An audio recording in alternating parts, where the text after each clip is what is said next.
Assalamu alaikum, everybody. Bismillahirrahmanirrahim. Welcome to another amazing Saturday session. Hopefully, inshallah, our conclusion to Surah Al-Ahzab, which has been absolutely amazing. I wanted to start by addressing the Jordan Peterson article, the video that went out a few days ago called Message to Muslims. And I sort of struggled whether or not I wanted to address it. You know, we've addressed Jordan Peterson, or I have addressed Jordan Peterson and his conversation with Hamza Yusuf in the past. And of course, as people know, got a ton of blowback because one, I'm, obviously a woman speaking in an Islamic space without hijab, and, got all kinds of really nasty things thrown at me. Which is very interesting because, even to this day, I think that particular video in which I talk about sort of the aftermath has 28,000 plus views. And, the actual video that I did in which I responded to Jordan Peterson's conversation with Hamza Yusuf, I think has less than 10,000. But for our standards, it's a big number. But I think what was fascinating is a lot of the insight that we certainly got here in terms of the comments back, right? People in the Muslim community, at least within our space, were very upset that God forbid, how could I criticize Hamza Yusuf, and how could I speak on behalf of Islam or anything? How could I say anything remotely intelligent because I'm not wearing a scarf? So all of that was super interesting, and also among those comments were, this conversation with Jordan Peterson and Hamza Yusuf was the most brilliant thing I have ever seen. Didn't you see how his, Jordan Peterson's heart was open to Islam? SubhanAllah, he's probably ready to convert to Islam. So, this is just very interesting data points about where we are as a community and how people responded.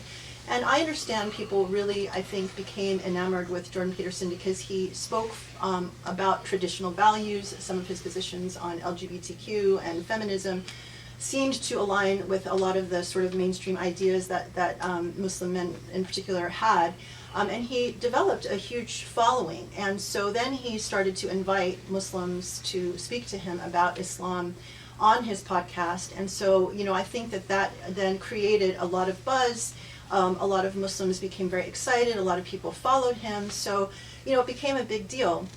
So what's very interesting is when he released this video called Message to Muslims, I think in the last few days or in the last week, a lot of these Muslims thought that this was going to be an announcement that he was going to convert to Islam, and they were so excited to see it. Well, to their shock and surprise, once they actually watched it, they discovered that it was extremely condescending, extremely rude, very simplistic.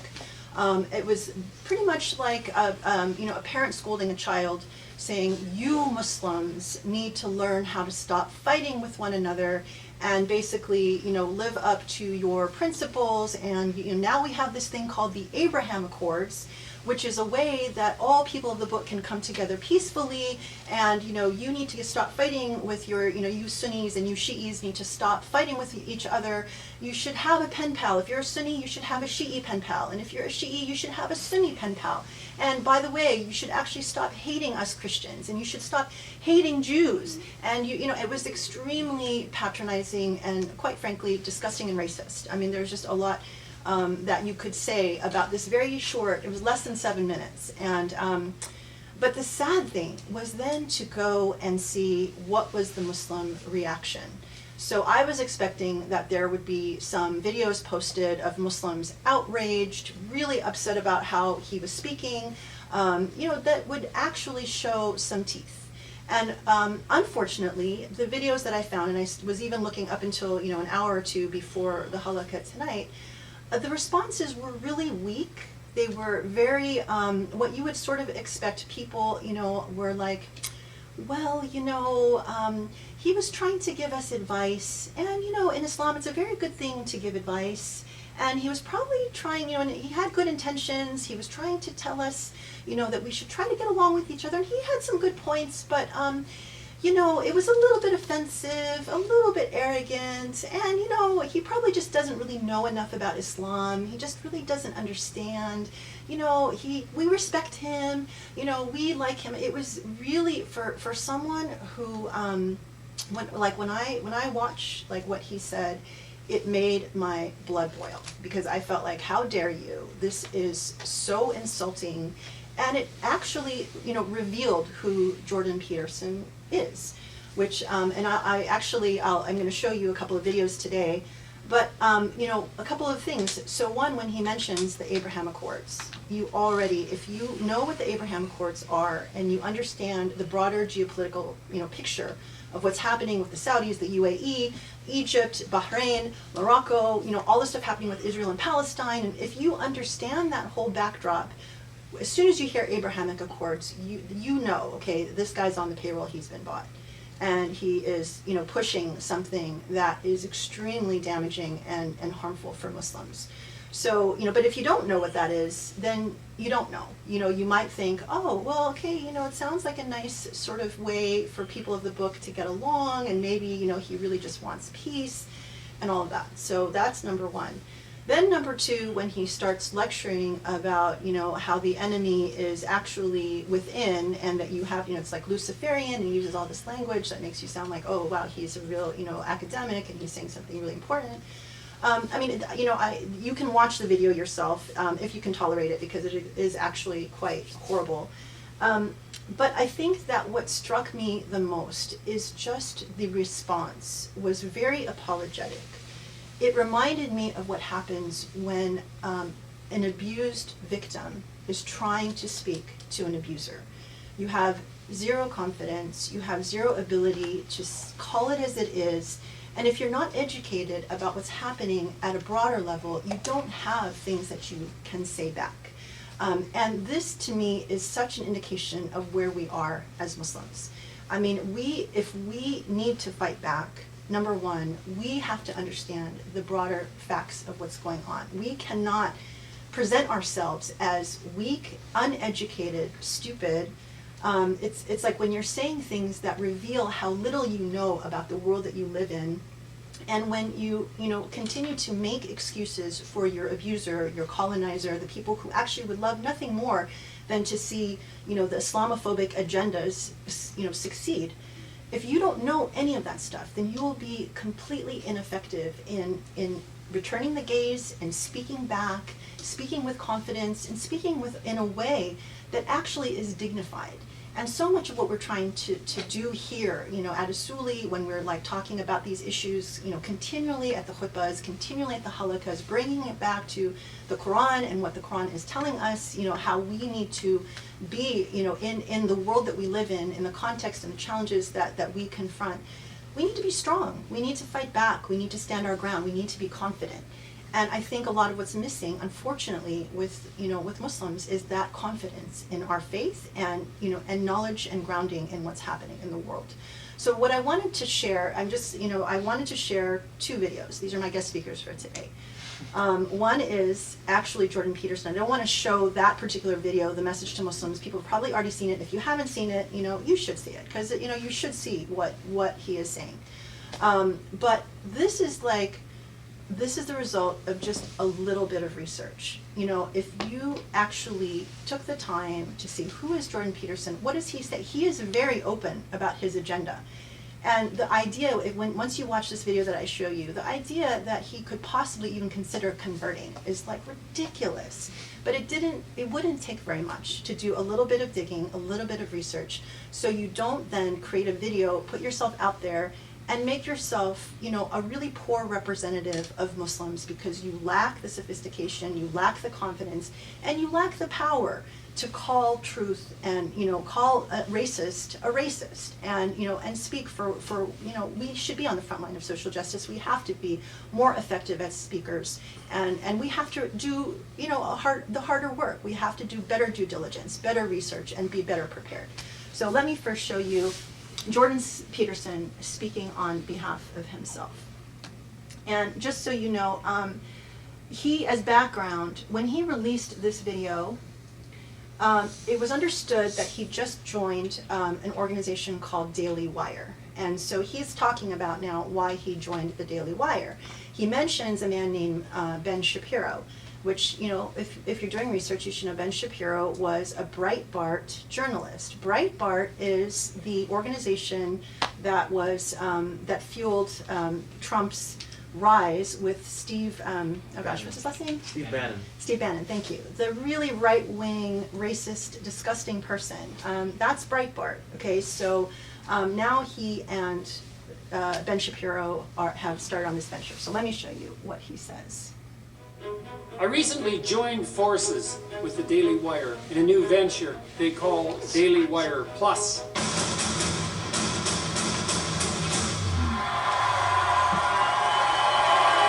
The plan is to build a multimedia empire offering services on the philosophical, educational, journalistic, and entertainment front, including movies, TV shows, and media for children, and an empire that will not fall prey to the woke authoritarianism that has become increasingly mandatory in so many places, including, let's say, the once great Disney. Why did I decide to do this? And what does Daily Wire Plus offer? First, I like working with Ben Shapiro and his crew. Shapiro and I have some great plans to undertake things together that we could not do easily apart. We're going to run a seminar on Exodus, for example, in late July, bringing together the smartest and most articulate people we both know to run through that book in an attempt to enlighten ourselves and others, and to prepare me to do another biblical series in the same vein as the Genesis productions of 2017. Then we're going to Israel to do something similar there with the holy sites of Judaism, Christianity, and Islam. In April and May of next year, we're planning to tour Eastern Europe to talk with political and cultural leaders there, particularly about the legacy of communism and their well-grounded fears of the resurgence of such ideas in the West. And that's not all. Second, I like the unabashedly shameless capitalist ethos of the Daily Wire crew. They made me a great deal financially, one that offers me essentially unlimited creative freedom and opportunity, and still means that I can use YouTube, as I have been, to offer free content to a worldwide audience. I've always deemed myself an evil capitalist. I run my own businesses on a for-profit basis, with few exceptions, learning through hard experience that the discipline imposed by the necessity of pleasing an audience on an ongoing basis is a plus, not a minus. Third, I have been working in isolation for a long time, essentially since departing from the university. I've had a very good team of people around me, but we can only do so much while concentrating on producing high-quality educational and journalistic content. And having a professional crew of several hundred people available to handle logistics, filming, production, travel, editing, distribution, marketing, and merchandising is a non-trivial advantage. Fourth, it was prudent to protect myself and the intellectual property I have produced and will continue to produce. I was just banned from Twitter, synchronistically, so to speak, the same day I partnered with the Daily Wire. YouTube and I are getting along, for now, although their lack of transparency on the algorithm front is worrisome. But God only knows when I will say something that the invisible powers that be, including some that are artificially intelligent in nature, will decide that they've heard enough from the reprehensible magic super Nazi. There are more reasons, but that's a good start. I would like to also let everyone watching and listening know that I have pored over the details of this arrangement for months. And thank you to my daughter, Michaela, and her husband, Jordan Fuller, for attending so carefully to the details of this. And that we are thrilled with the outcome and ready to go forward. No holds barred. To subscribe, go to dailywireplus.com. You will have immediate access to the new projects that we have posted, including a new mini-series, Dragons, Monsters, and Men, that I recorded as the kickoff for the DW Plus project. Daily Wire Plus has 890,000 subscribers. Netflix has 200 million. DW Plus is not woke. Is Netflix? Decide that for yourself, but give some consideration to supporting this new joint venture and help us continue educating and informing and battling on the side of tradition in the raging culture war. Go, if you would, to dailywireplus.com to subscribe. That's dailywireplus.com. And if you haven't yet done so, and you feel like doing it, hit the subscribe button on my YouTube channel.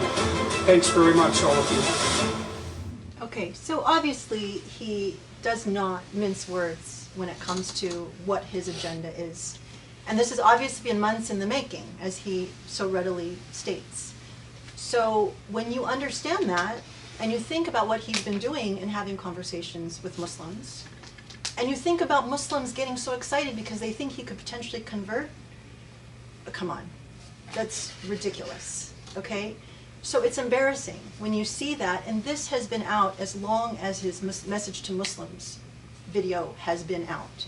So the people that are filming reactions to his video could very easily have found this video and then actually had more, you know, to power a really good response, or not say anything. Because honestly, when you say things that are so embarrassing and so ridiculous, you just make it worse. So, you know, we have to be so much more strategic. We have to be so much more smart. And now this guy is powered, you know, he's partnered with a ton of money, a ton of influence. What are we doing on the other side? He's got a very clear Islamophobic agenda, and he calls himself an evil capitalist. Okay, so people, what are we going to do? So what I wanted to do then, in contrast, is introduce my next guest speaker. And so some of you have already received this link from me, but I often hear talk about, you know, the amazing C.J. Werleman, who is a journalist. He's not Muslim, but he has dedicated his time and energy to standing up for Muslim causes, because he, in his own studies, his own research, and his own experiences, has arrived at the conclusion that what is happening to Muslims is one of the greatest dangers that confronts our world, and that he has dedicated, you know, his journalistic talent to highlighting what's happening everywhere. So from the Uyghurs to India to whatever. And so thank God he actually posted a brilliant response, the best response that I've seen. And I think that we as Muslims need to start taking notes. We need to start learning, like, what are these tools that we can use to defend ourselves? Because when you've got people on the other side with power and money and influence, you know, and we're just a group of, you know, Muslims seem to love him so much. Okay, how are we going to fight back? So at least let's take a look at this video. Let's, you know, it's satisfying because, you know, after seeing a whole host of really sad, depressing, and unsatisfying Muslim reactions, it's nice to actually finally see something that's smart. So let's go there. Jordan Peterson, a pseudo-intellectual who's widely popular among sexually insecure, non-college educated, white middle-class men, has published a message to Muslims, to the 5 million subscribers on his YouTube channel. Well, here's my message to non-Muslims about Jordan Peterson's message to Muslims. In a single 6-minute, 51-second recording, Peterson manages to squeeze in every stupid white man's trope ever told about Islam, Muslims, and the Middle East. His message essentially boils down to this: hey Muslims, stop fighting with each other, leave the Jews and Christians alone, your true enemy is within, so make new pen pals with your imagined and perceived enemies of Islam. Muslims, reach across the sectarian divide. Shiites, find a Sunni pen pal. Communicate with someone on the other side. Sunnis, do the same. And then, maybe, reach out, tentatively, to a Christian, or even, heaven forbid, a Jew.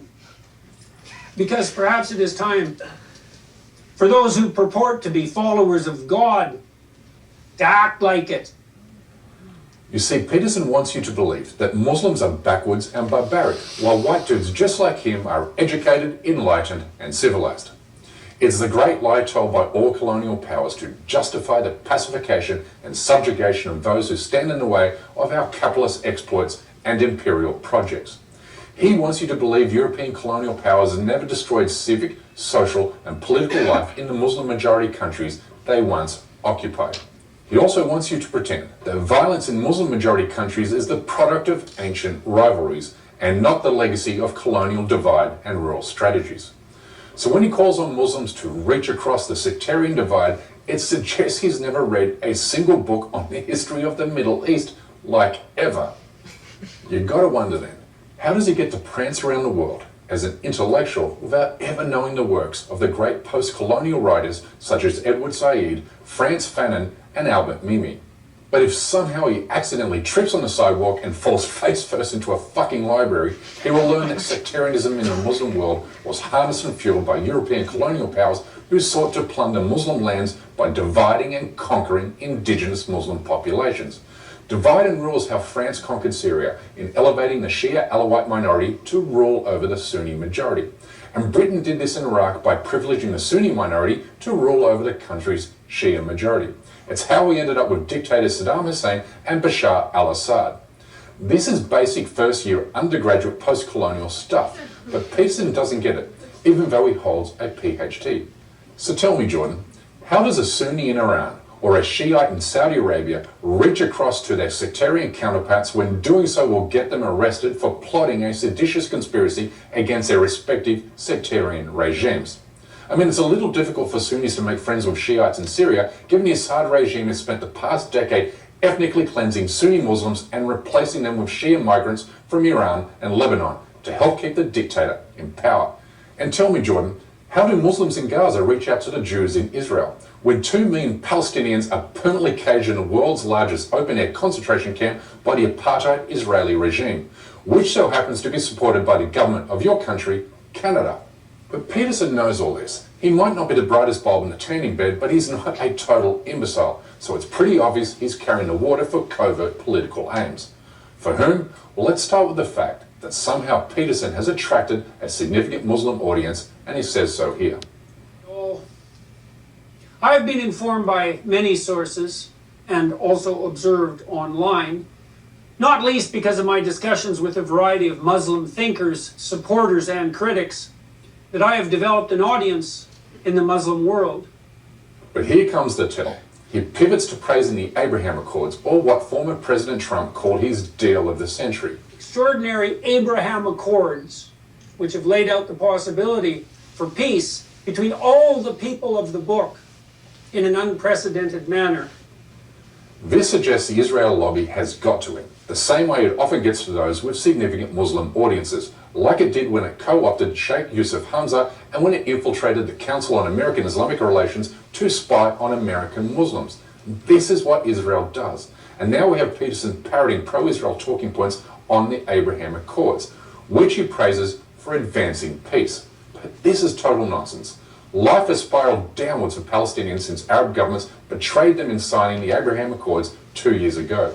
Israeli forces have since carried out violent and deadly raids on Palestinian worshippers at Al-Aqsa Mosque, bombed Gaza relentlessly, killing 260 people, including 67 children, in a single 11-day period last year. Entire Palestinian families are being violently expelled from their homes in occupied Jerusalem and the West Bank, while settler terrorist attacks increase in both frequency and ferocity. How can any Muslim in good conscience make a pen pal with Jews that are stealing their land and homes and bombing them in steel cages? But Peterson knows he's being ridiculous. He's only repeating rehearsed lines given to him by the Israel lobby.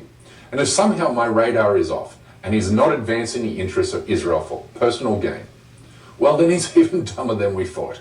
Because what we would have here is a rich white dude living securely in a safe and prosperous nation, urging Uyghur Muslims to make pen pals with the same Chinese people that are exterminating them in Xinjiang.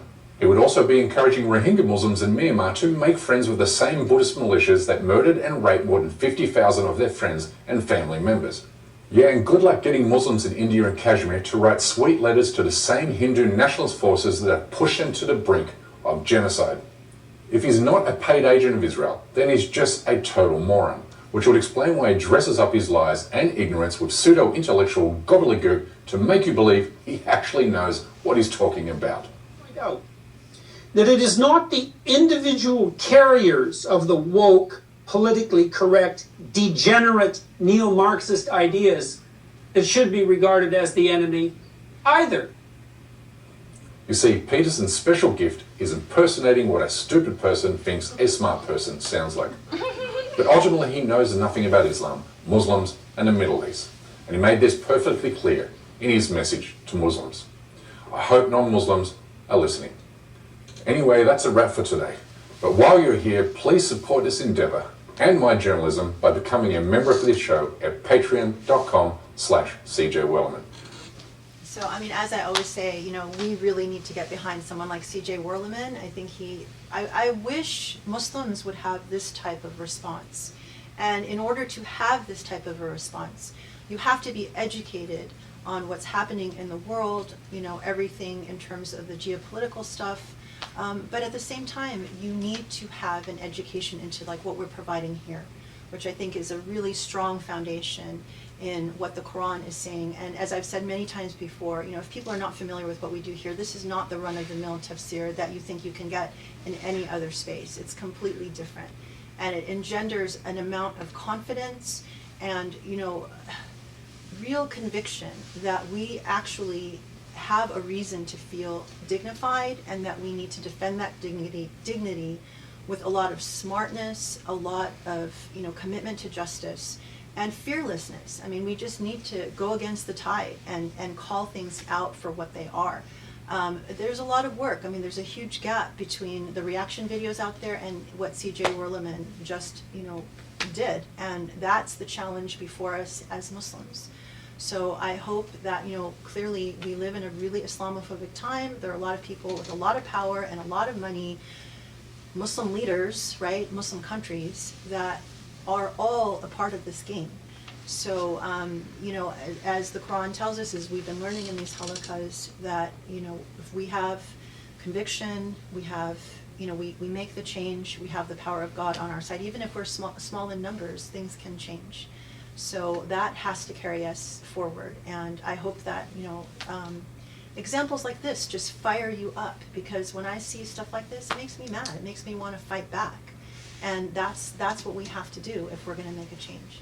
So for that, I'm so excited to continue our incredible learning here. It's such a gift. Thank you, Sheikh, so much. I mean, you know, part of this, the confidence that comes from everything we've been learning here is that you can look at these videos and you cannot just feel completely helpless and defeated. You actually can feel like, you know what, one person can make a difference, and I'm going to do everything I can in my power to do that. So thank you for joining us today, and I'm looking forward to an amazing session. I know that we're having a little bit of technical difficulty, right? So if we could, let's just take a really quick break, and then we can jump back into the action. Okay, thank you. Bismillah ar-Rahman ar-Rahim. سبحان الله العلي العظيم والحمد لله رب العالمين وأفضل الصلاة والتسليم على الحبيب المصطفى محمد خاتم الأنبياء والرسل أجمعين المرسل رحمة للعالمين وعلى آله الأطهار الميامين وعلى أصحابه المختارين وعلى من اتبعوا بإحسان إلى يوم الدين. اللهم اشرح لي صدري ويسر لي أمري واحلل عقدة من لساني يفقه قولي يا رب. Okay, so just before jumping into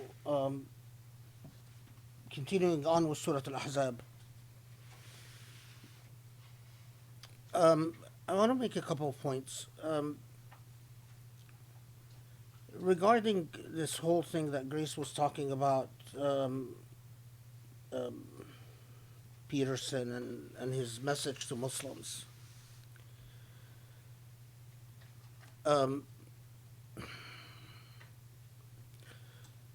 What's really striking to me is that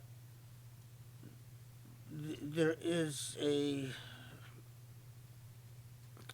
I think what can be described as a general, the general collective intellectual development of Muslims is extremely disappointing. The response, the fact that Jordan Peterson's message has something like 1.4 million views, with the responses posted by Muslims being what they are, it's very indicative of our general intellectual condition. yes, there are exceptions here and there, but is it really coincidence that the major critics of colonialism are not Muslim? Edward Said is not Muslim. Frank Fanon is not Muslim. Muslim, even those who are Muslim, like Samir Amin, who was born a Muslim, but as a critic of colonialism, he came at it from a Marxist perspective and not a Muslim perspective. In fact, Samir Amin is just not a Muslim. You know, by the time he's done, he wasn't a Muslim at all.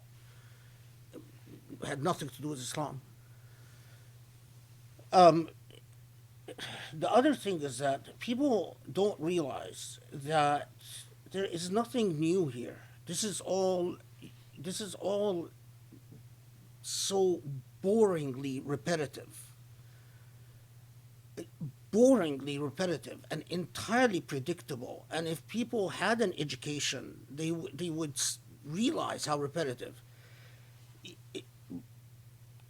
Peterson's engagement with Hamza Yusuf is typical, classic, the classic dynamic of apologists for colonialism choosing pseudo-Muslim intellectuals, and they always pick them precisely as that fellow Werleman described it. Those who try to pretend to pose as intellectuals speak how they think intellectuals sound like. And that just doesn't describe Peterson, but it describes Hamza Yusuf himself. So I'll give you an example. There is a very famous philosopher of natural law called Robert George at Princeton. Very, very prominent philosopher of natural law, very conservative. I know that when Robert George wanted to pick a Muslim to engage about natural law, he refused to engage any Muslim with serious academic intellectuals and chose to engage Hamza Yusuf because of the repeated colonial dynamic of the apologists for colonizers always pick native informants that are vastly inferior to them and go through the pretense of a discourse and discussion and go through the pretense of actually respecting what the colonized has to say or what they tag as the colonized voice, which it's ironic that they often also pick someone like Hamza Yusuf is a white convert who's also part of the whole privilege of whiteness. And what Peterson ends up saying is a very natural product of his conversation with Hamza Yusuf. Hamza Yusuf himself, student of Ben Bayya, is part of blessing the Abraham Accords. And what are the Abraham Accords? The Abraham Accords are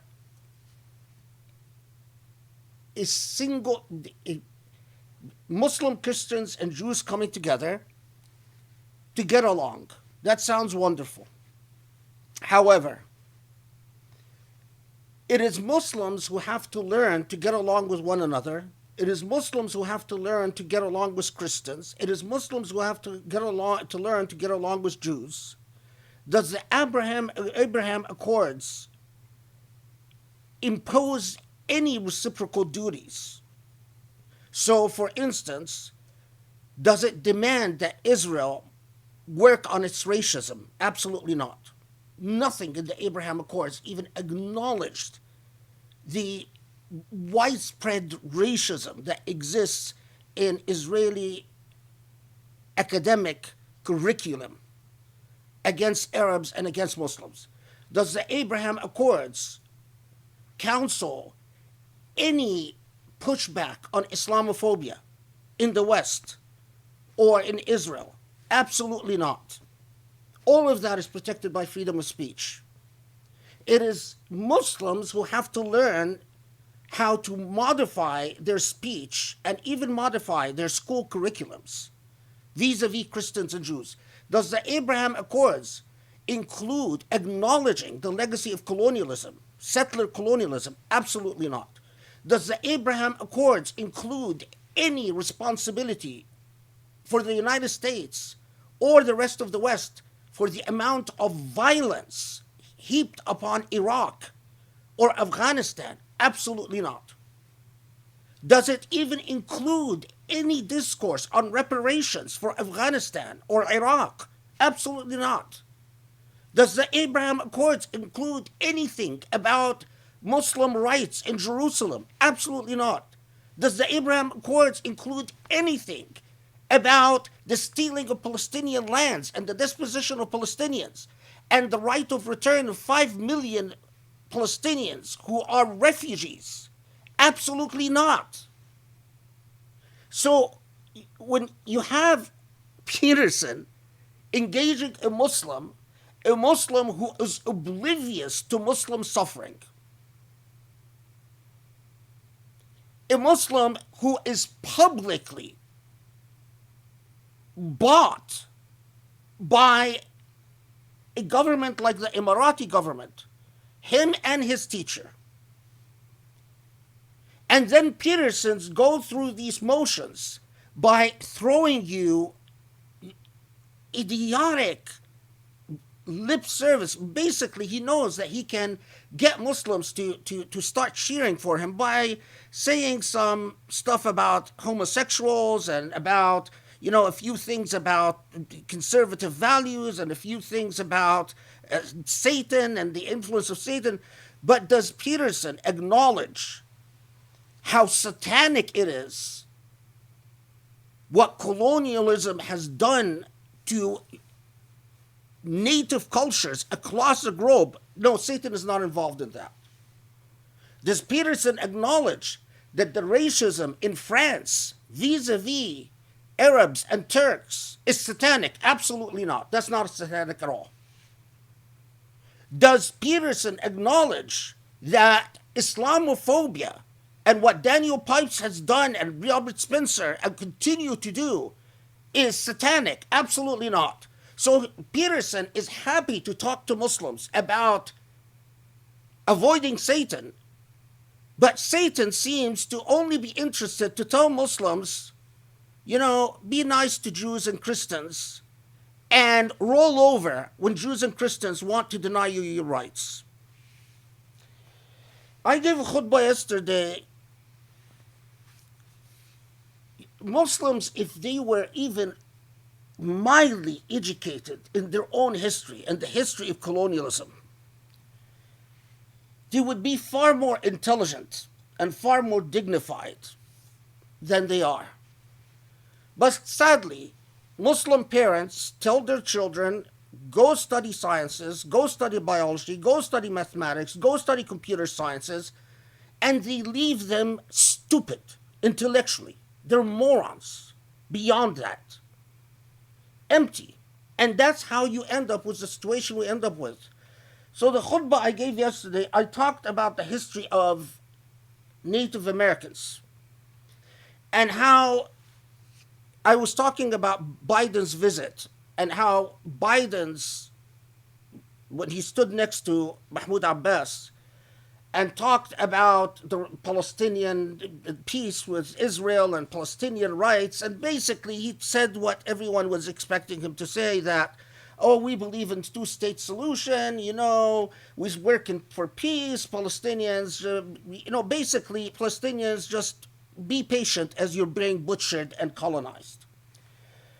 And I said that if you've read the history of Native Americans, you would know that precisely the way Peterson talked to Muslims, the way Biden talks to Muslims, is identical to the way Americans talk to Native American tribes as they butchered them. Native Americans, if they resist colonialism, they're barbarians and extremists. If they demand that their land not be stolen, they're barbarians and they don't understand law and they don't understand property rights and they don't understand civilizational values. The problem with Native Americans is that those barbaric Native Americans fight with one another. And they, their infighting is evidence of their barbarism. But if they fight with us, there's only one response: complete butchery. We just butcher the heck out of him. Exactly what we did with Iraq, and exactly what we did with Afghanistan, exactly what Israelis did with Palestine, exactly what the Indians are doing in Kashmir. And I said that we continued even till the very modern age that we're in. We continue to preach to Native American tribes about peace and about the wisdom of peace as we continue to steal their lands and colonize them and destroy their culture and completely obliterate them. And I've noticed that there were some comments to the khutbah saying, well, can you tell us what we can read about Native Americans' history? It's just amazing. I don't know. It's just amazing. So because I am an educator, here's a sample of what you can read. And amazingly, the things that I'm going to tell you to read will not just tell you a great deal about Native American history and the colonial settler project that destroyed Native American cultures, but will also explain to you why someone like Jordan Peterson talks to Muslims the way he talks to them. The same material will open your eyes to the facts of life. So anyone that wants to understand how colonialism consistently speaks to the colonized, how the speech patterns of power to the disempowered have been historically and continue to be the starting point, in my opinion, is with Albert Memmi. Albert Memmi's one of the major intellectuals. He should have been a Muslim. I mean, I wish that intellectual was a Muslim. But again, Muslims have not produced any worthwhile intellectuals on colonialism. But Albert Memmi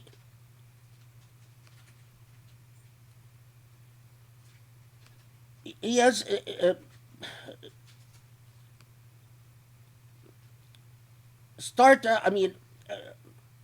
he has a book called The Colonizer and the Colonized, and another book called Decolonization and the Decolonized.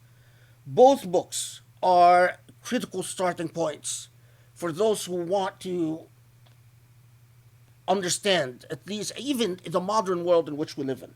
Now, more to the issue of Native Americans, there's a lot.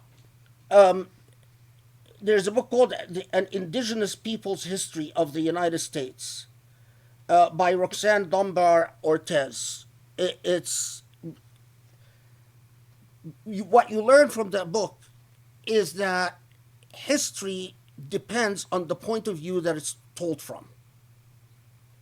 And an indigenous history of the United States tells you the story of the development of the United States, but from the point of view of the people who paid the highest price for the existence of the United States, and these were the native cultures that were obliterated. There's another book called The Earth Shall Weep, A History of Native America, by James Wilson. A remarkable telling of the sheer brutality of settler colonialism and how it completely obliterated, as it continued to speak about human values and civilization and whatever rights, it committed atrocity after atrocity after atrocity. So, The Air Shall Weep by James Wilson. Another book called Unworthy Republic, The Disposition of Native Americans and the Road to Indian Territory by Claudio Stant, Staunt. Another book. This one is a bit, it has moral law, and I like it because of that. It's called The Other Slavery, the Uncovered Story of Indian Enslavement in America, by Andres Resendez. While there was a movement to end black slavery, what is quite remarkable, but because the United States was founded as a settler colonial project, and because that project was about stealing the lands of native people and dispossessing native people, there was never a parallel movement to actually in any way push back on the slavery that we imposed on Native Americans. In fact, very few people know that we enslaved Native Americans. So it's called The Other Slavery, The Uncovered Story of Indian Enslavement in America. Another book, American Settler Colonialism, A History, by W. Hickson. This is just a basic introduction to how the Americas were colonized, and especially the US and Canada. And what a settler colonial project meant. Another book, Empire of the People, Settler Colonialism and the Foundations of Modern Democratic Thought by Adam Dahl. This is a very useful book because it gives you a very different perspective on how and why democratic ideals emerged. That democratic ideals emerged as fundamentally wedded to racist ideas, and ideas that at the same time it spoke about rights, ideas that, without even noticing the hypocrisy, would consistently destroy and eradicate native cultures as it stole their lands. And that book, by the way, talks a bit about Israel as well, about the settler colonial project in Israel by Adam Dahl. There's another book, Settler Colonialism, A Theoretical Overview. That's just a good introduction to the Western civilization and what settler colonialism has meant in Western civilization. It's by an Italian academic called Verasini. Another book, Settler Colonialism, Race and Law, by Natsu Taylor Saito. He's a law professor. Settler Colonialism, Race and Law, it's, in my view, it's a must-read for anyone who wants to understand how the legal order in the United States and Canada dealt with settler colonialism and why law ends up rubber stamping, validating and justifying settler colonialism. Another book, Settler Memory, The Disavowal of Indigeneity and the Politics of Race in the United States, by Kevin Bruneel. The last name is spelled Bruneel. Settler Memory, The Disavowal of Indigeneity and the politics of race in the United States. There's a lot that we can, but anyway, okay.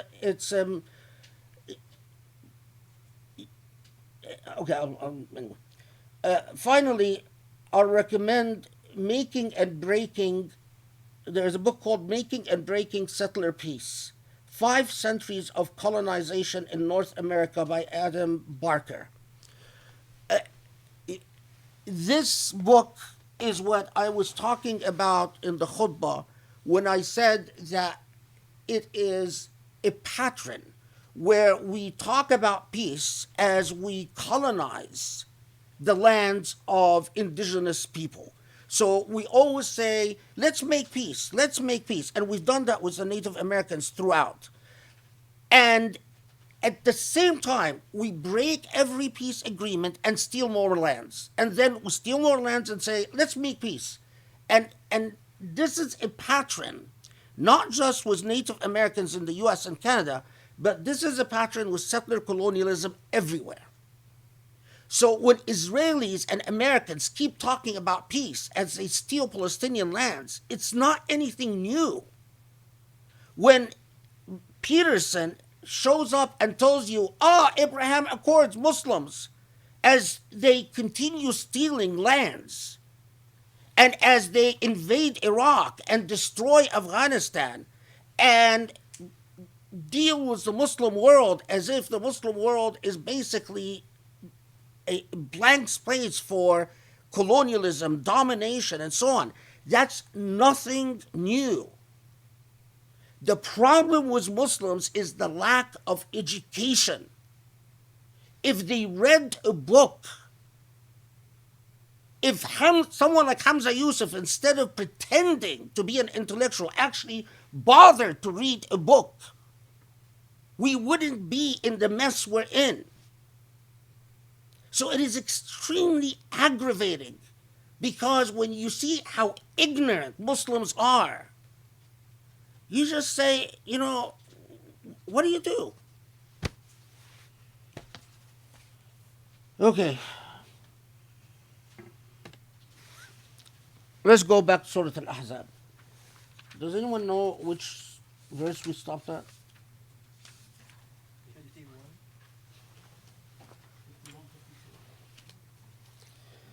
So, Bismillah ar-Rahman ar-Rahim.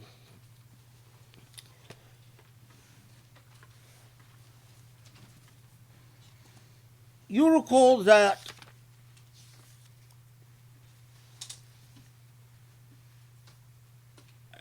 we've reached the point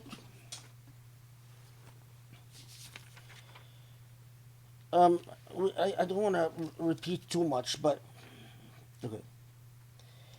So, Surah Al-Ahzab, at the same time, and I've underscored this point, at the same time that it alerts us to that the Prophet ﷺ is a Siraj Munir, is a beacon of light.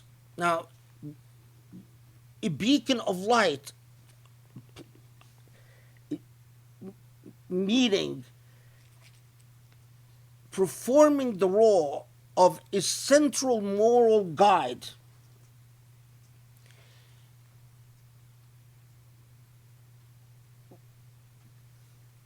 As we've talked about, yet Surah Al-Ahzab deals with what Allah knows are historically contestable facts. And as we emphasized last halaqah, that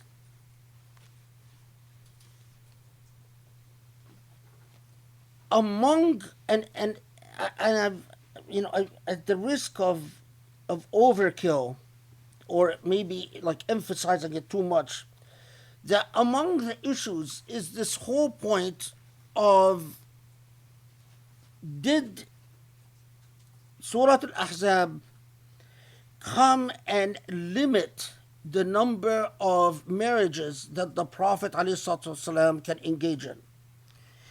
And as I was thinking about what I said in the last halaqah, there is material that I've skipped over and I want to go back to for the sake of completion. And then I'll come back and tie why I'm returning to this material. So, for instance, there is a report from Aisha that says the ما مات الرسول حتى أحل له النساء سواهن, that by the time the Prophet had died,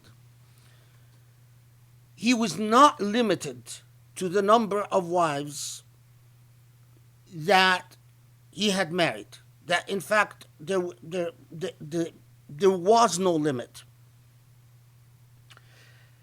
At the same time, we have a report from Anas that says مات الرسول على التحريم, meaning that when Surah Al-Ahzab was revealed, the Prophet was ordered not to marry beyond who he was married to. So it's in direct contradiction to the report from Aisha.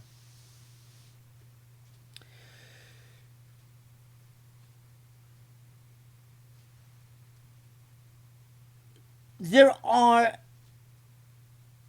and we've talked about the reports that say that he was limited, that there was a restriction, but the restriction was not as to the number of wives, but rather the pool of wives, that he was limited to, as we said, his relatives from Banu Hashim and Abu Zuhra, his relatives from his father's side, his relatives from his mother's side, and those who immigrated with him. And in fact, there are reports that say, from Ibn Abbas, for instance, that while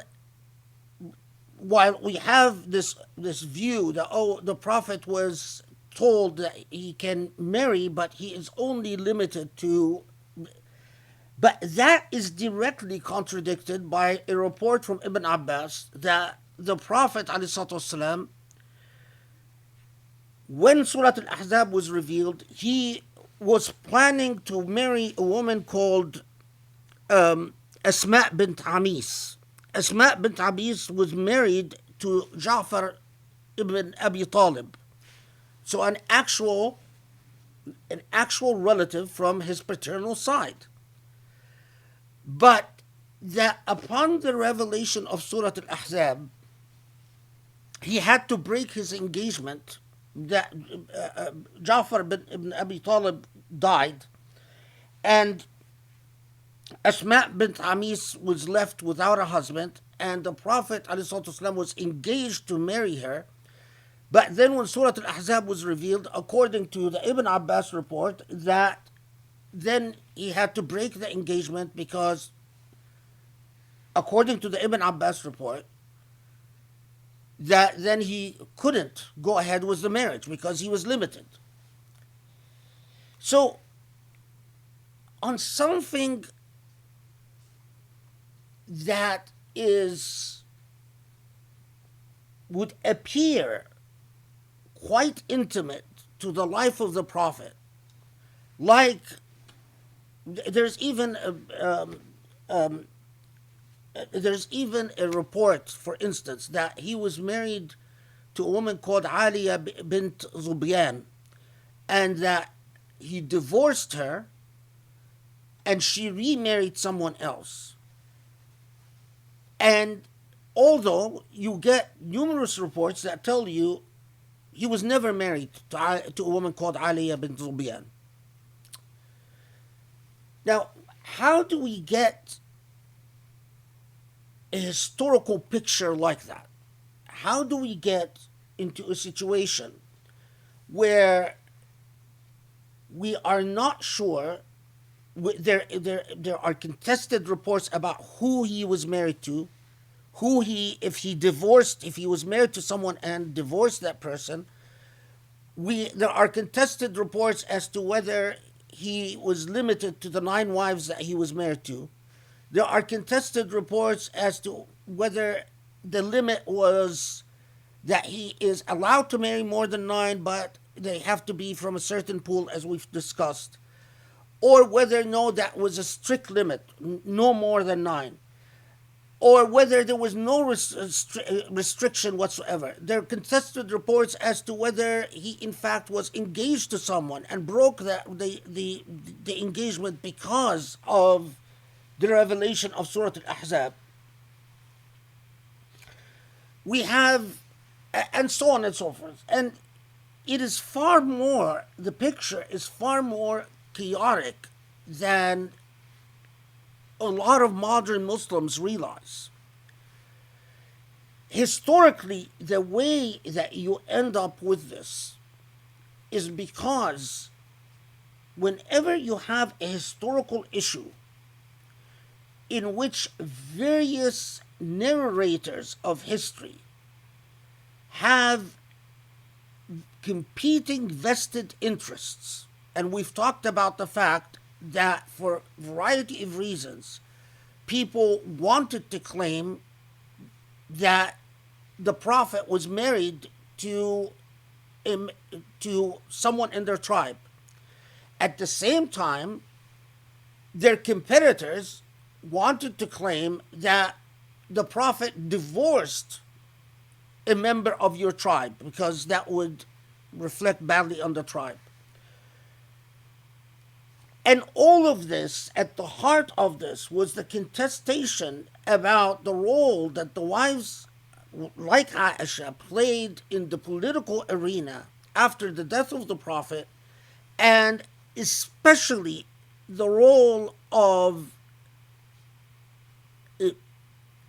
the line of descendants like Ali and Al-Hassan al-Hussein and Al-Fatima al-Zahra, and that line, which became a hotly politically contested issue.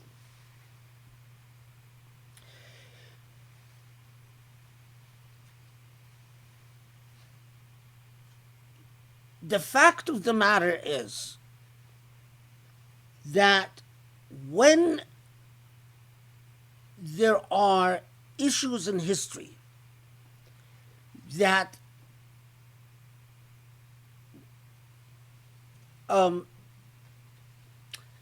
when there are issues of history that garner a great deal of political interests and social interests, and many of these interests, by the way, emerged in the Ridda Wars, in the apostasy wars. Because in the apostasy wars, many tribes, the authority of the Prophet after he died and after Abu Bakr ascended to the Khilafah, the precise authority of the Prophet was being renegotiated. And renegotiated is a mild term for often these, when we say renegotiated, it was often through even battles and a great deal of political upheaval. And part of renegotiating precisely the authority of the Prophet and what Abu Bakr represented as the first Khalifa was the various claims by various parties as to who the Prophet was married to and who the Prophet was not married to. And similarly about the role of the wives of the Prophet. Okay, so everyone understands this point? Okay. Now, it is now, a theologian as opposed to a historian, a theologian must ask the question, there are issues that has to do with the Seerah and the Sunnah that are extremely clear. And there are issues that are hotly contested because the historical record itself is hotly contested. Allah knows, a theologian must believe that Allah knows what can be ascertained about the Prophet ﷺ and what cannot be ascertained. And when you read in the text, Allah subhanahu wa ta'ala tells us that, especially in the context of this discourse, Allah comes and says, the Prophet ﷺ is a siraj munir, is a beacon of light to you. In my view, then as I treat the Prophet ﷺ as a beacon of light, I cannot access the beacon of light through material that is historically extremely controversial.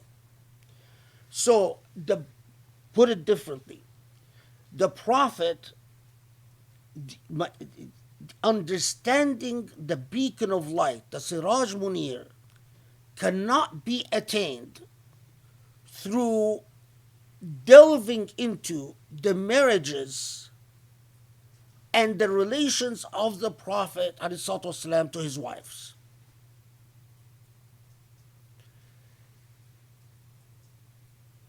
We know Allah says that Allah wishes to purify Ahlul Bayt. And we know that historically, what all the madhahib agreed on is a component of Ahlul Bayt, that line of Ahlul Bayt that go through the Prophet's daughter Fatima and Ali and his grandchildren Hassan and Hussein, then I cannot treat the historical example of that part of Ahlul Bayt like I would treat the historical example of the extremely hotly contested material. So, concretely, all the reports that, for instance, you read about Aisha, where Aisha reportedly tells you a narration about how XYZ wife of the Prophet was very good looking. It's not historically reliable material. Or narratives about how the Prophet married Zainab and under what circumstance. If Allah wanted that to be part of the Siraj Munir, Allah would have made the historical record to be clear and decisive.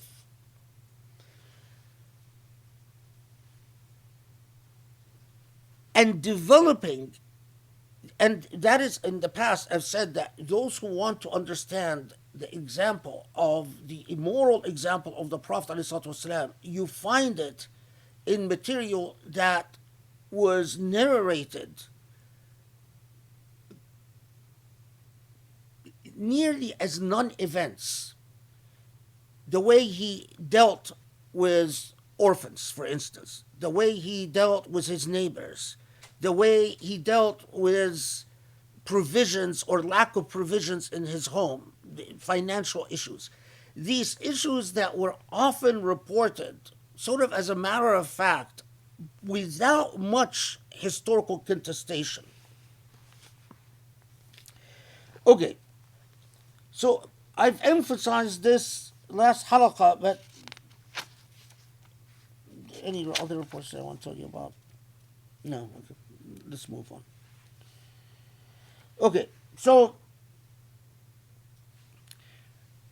we know then in 52, when Allah subhanahu wa ta'ala comes and says, لا يحل لك النساء من بعد ولا أن تبدل بهن من أزواج ولو أعجبك حسنهن إلا ما ملكت يمينك وكان الله على كل شيء رقيبا. We understand that some limit was placed, but the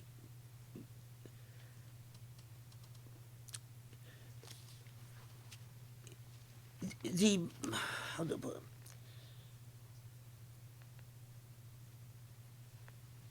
It is clear that Surah Al-Ahzab is revealed in the 5th Hijri year. I think that then we find a report that in the 7th Hijri year, the Prophet ﷺ married Zainab, for instance. Most commentators said, well, that means that this part of Surah Al-Ahzab was revealed in the 7th Hijri year, but placed by the Prophet as retroactively as part of Surah Al-Ahzab. So in other words, that most of Surah Al-Ahzab is revealed in the 5th Hijri year, but this ayah that tells the Prophet no more marriages must have been revealed late, after the 7th Hijri year. Why? To account for the fact that we find a marriage in the 7th Hijri year. But then what do you do about reports that talk about plans to marry in the 9th Hijri year? That methodology of saying, well, it must have been revealed later to account for, in my view,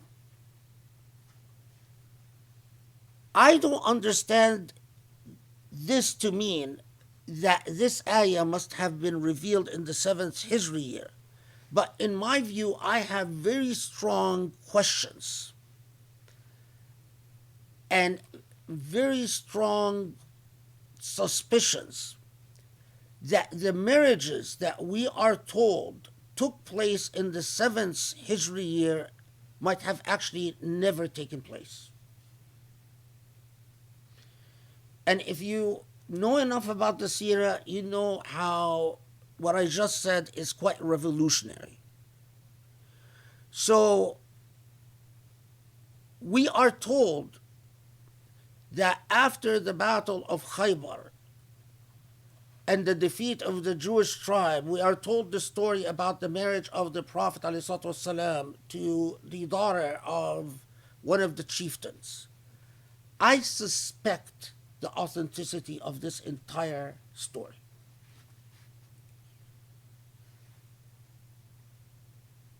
I can't claim, because I have not had the opportunity to complete the research in this, that I completely reject this historical narrative. But I have very serious questions. Let's put it this way. With the research that I have been able to complete, I think it is far from a settled issue that the narrative about his marriage to the whole narrative about the death of this Jewish chief, and then the Prophet marrying his first freeing his wife and then marrying the wife of that Jewish chief. I have very serious questions about the authenticity of this entire narrative.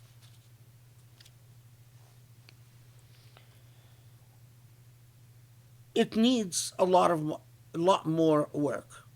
It needs that Muslims go back to the origins of these narratives and the counter narratives and try to figure out who was saying what and was possibly what motive. Because that's what there was a very strong incentive to say that the Prophet ﷺ married a Jew, and that especially among Jewish converts to Islam,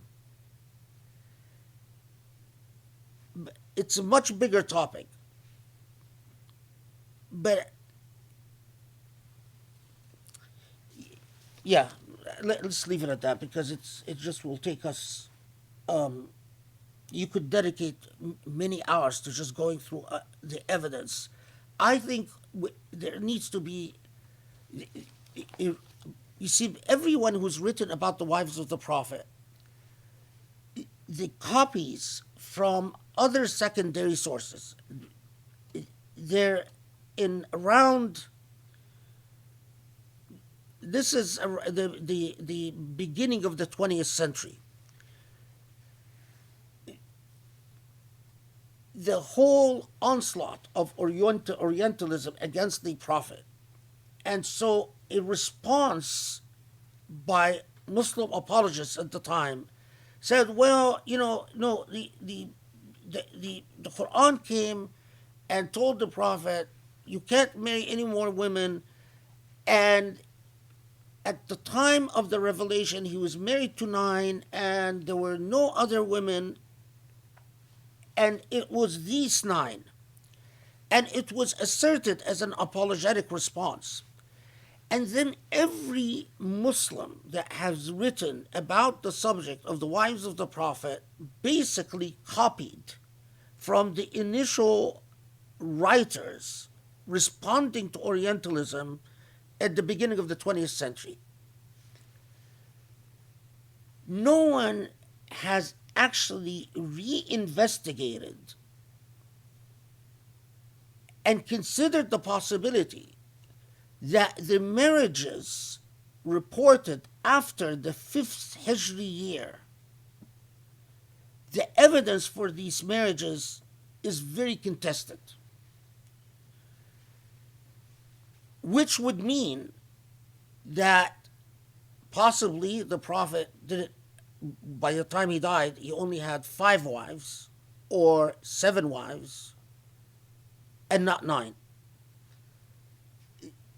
Everyone copied from the initial apologetic response without looking at the raw material again. And I don't want to assert any conclusions. I don't want to say this is what I believe, but I think the material needs to be reinvestigated, to say the least. Okay. Do I actually believe he was married or even planned to marry more than 9 wives? No.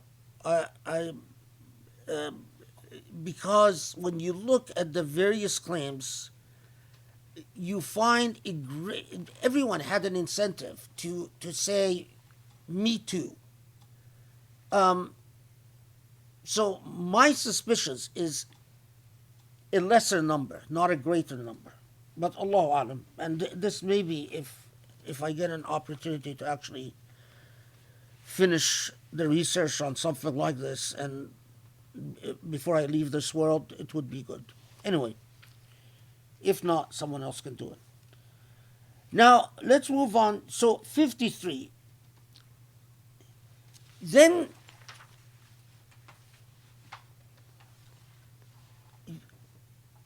in the context of Surah Al-Ahzab, as we also saw in Surah Al-Nur, while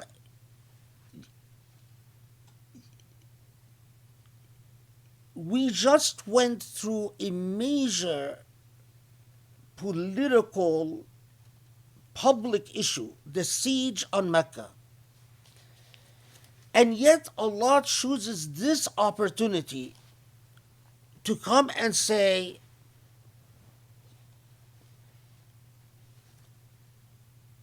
to comment on the manners of dealing with the Prophet ﷺ. So first, don't enter the Prophet's home until you have permission. إِلَّا أَنْ يُؤْذَنَ لَكُمْ. And if you are invited now to dine for food, be mindful of the fact that you are not there to freely socialize. So dine and be sensitive about how long you're there and what type of burden you're imposing upon the Prophet ﷺ. And being told that the Prophet ﷺ would be too embarrassed or too bashful to tell you that it's time for you, or that you're spending too much time, or that you're burdening him. But Allah is not embarrassed to tell you that in fact you are burdening the Prophet. Okay.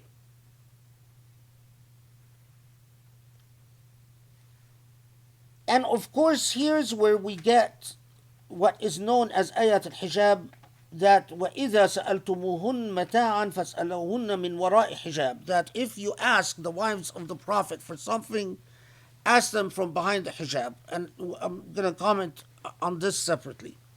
First, the Adab verses about how you deal with the Prophet.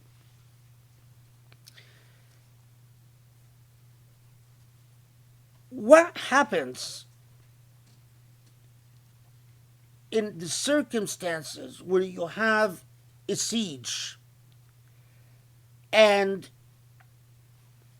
heightened levels of political turmoil?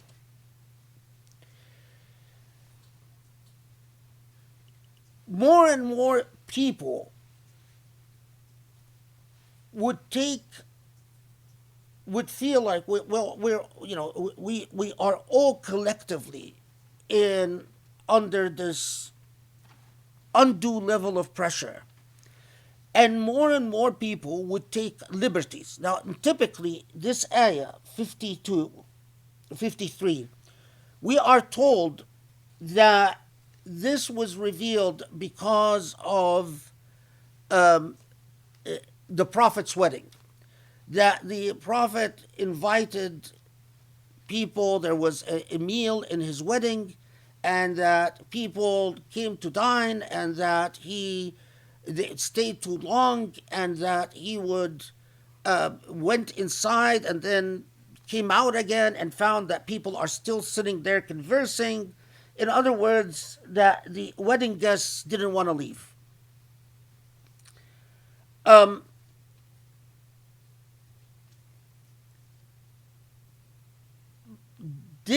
In fact, was this verse occasioned because of the events that took place in this wedding? The evidence for that is extremely weak.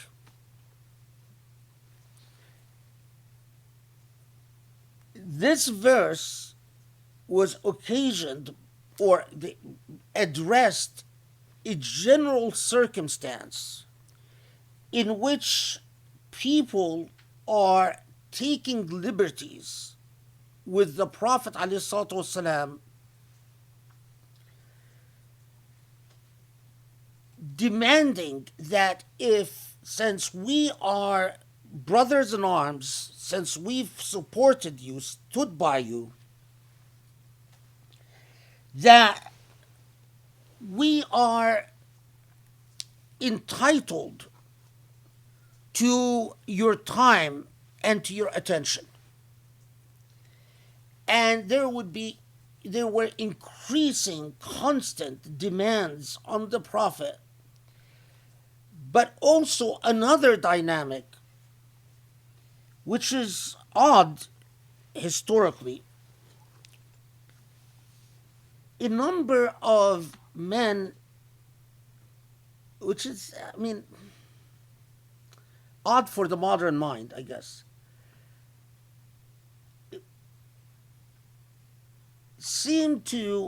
would publicly say that upon the death of Muhammad, we will marry such and such of his wives. The evidence wasn't just that some would say that they would marry one of his wives upon his death, But some seem to even have flirted with the idea, or at least their behavior evidences that they thought to get close. Two different scenarios. Those who seem to want to develop a relationship with one of his wives, like Aisha. For what purpose? And especially when we look at who was involved, the individuals involved, they were people that were generally seen as part of the hypocrites. I think that they were flirting with, or attempting to flirt, hoping to score sort of the ultimate prize, to seduce one of his wives to leave the Prophet and marry them. As which is not, which happened quite often, and we have Arabic poetry tells us about these exploits among Arabs where, someone would attract the wife of someone, especially someone of authority. The other scenario is to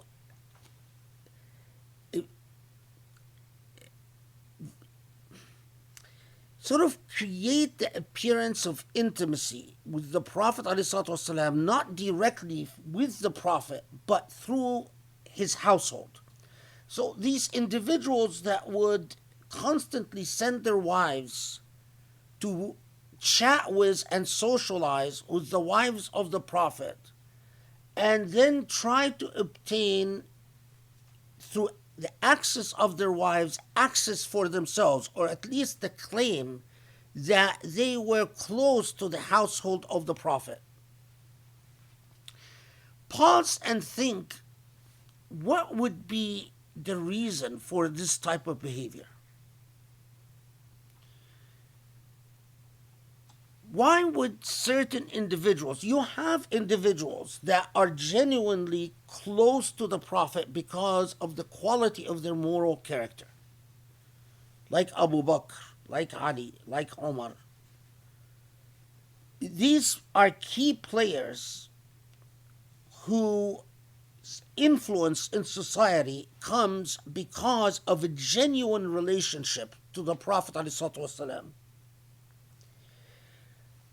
But you had a whole range of players who, on their own merits, were not going to be close to the Prophet. So they would create the appearance of closeness and the appearance of intimacy with the household of the Prophet through a relationship with the wives of the Prophet, not the Prophet. Whether because they have a sister, they have a mother, they have a wife, or even if they are constantly making excuses to show up at the wives of at the household of the Prophet. So we know in Surah Al-Ahzab that Allah comes and says, A, they are your mothers.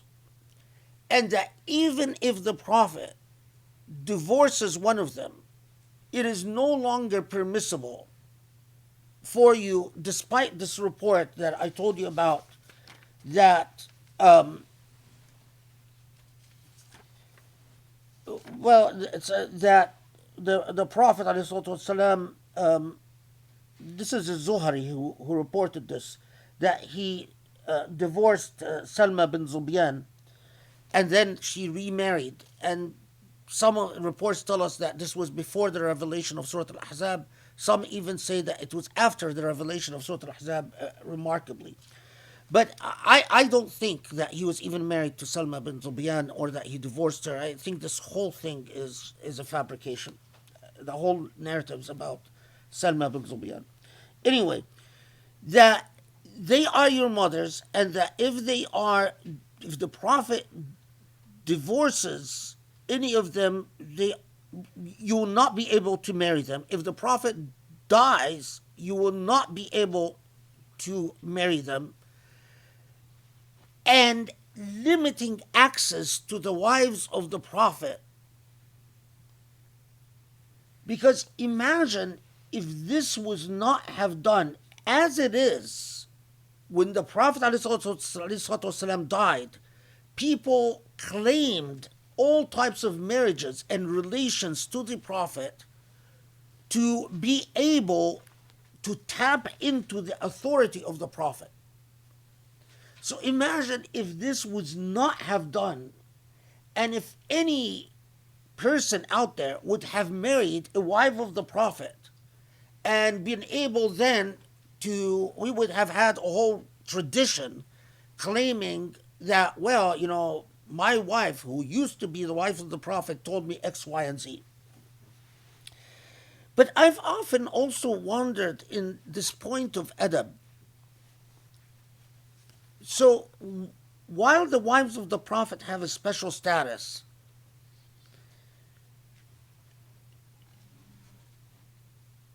there is a moral point here when Allah comes to the wives of the Prophet and says, you are married to a man who is committed in the cause of Allah, who is a prophet, yes, but that you have a choice, either this dunya or life with this man, as rugged and difficult as this life might be. The clear moral example here is that in many ways, all of us would confront that choice. You could live for a cause, but give up willingly and consciously all types of things, make all types of sacrifices about this dunya. And the great merit in this.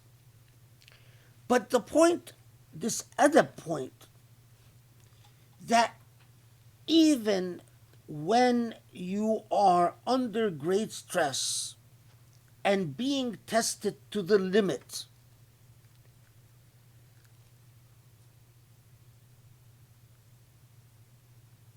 the role, how do I put it? Social sensitivities, being conscious of what justice and proper, beautiful behavior mandates can never be compromised. I've always been struck by that in Surah Al-Ahzab, although we're talking about a siege, Allah picks this context to tell people there's never an excuse for foregoing basic matters of adab. Now let's focus on this issue of if you ask them behind the hijab. So clearly there is a desire to limit access to the wives of the Prophet. It's like saying, when you ask behind the hijab, it doesn't just mean that, don't seek to deal with them directly, but be serious when you go ask them for something, so that you're not just creating excuses to socialize and flirt with the wives of the Prophet, or just, even if it's not flirt, just socialize.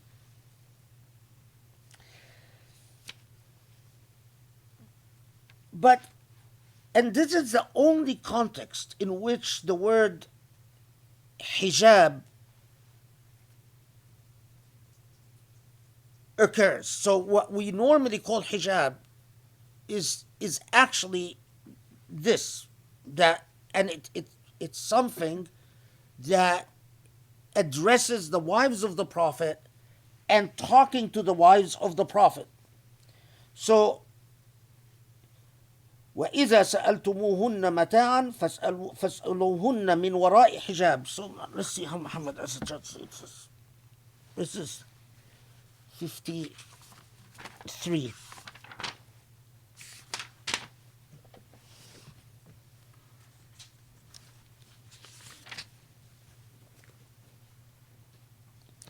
So Muhammad Asad, he always has a very direct style. No. And as for the Prophet's wives, whenever you ask them for anything that you need, ask them from behind a screen. This will but deepen the purity of your hearts and theirs. Moreover, it does not behoove, then it goes on to, okay. So there is a whole range of traditions that are at the background of this part of an ayah, because it's not the full ayah, it's a portion of the ayah that says, well, if you ask them behind hijab, as to the wives of the Prophet. And in the Islamic tradition, it is known as ضُرِبَ الْحِجَابِ عَلَى نِسَاءِ النَّبِيِّ, that the hijab was imposed on the wives of the Prophet. What does that mean?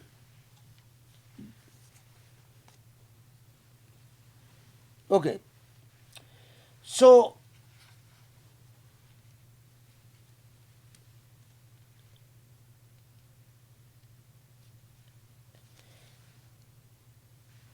let's I'm thinking.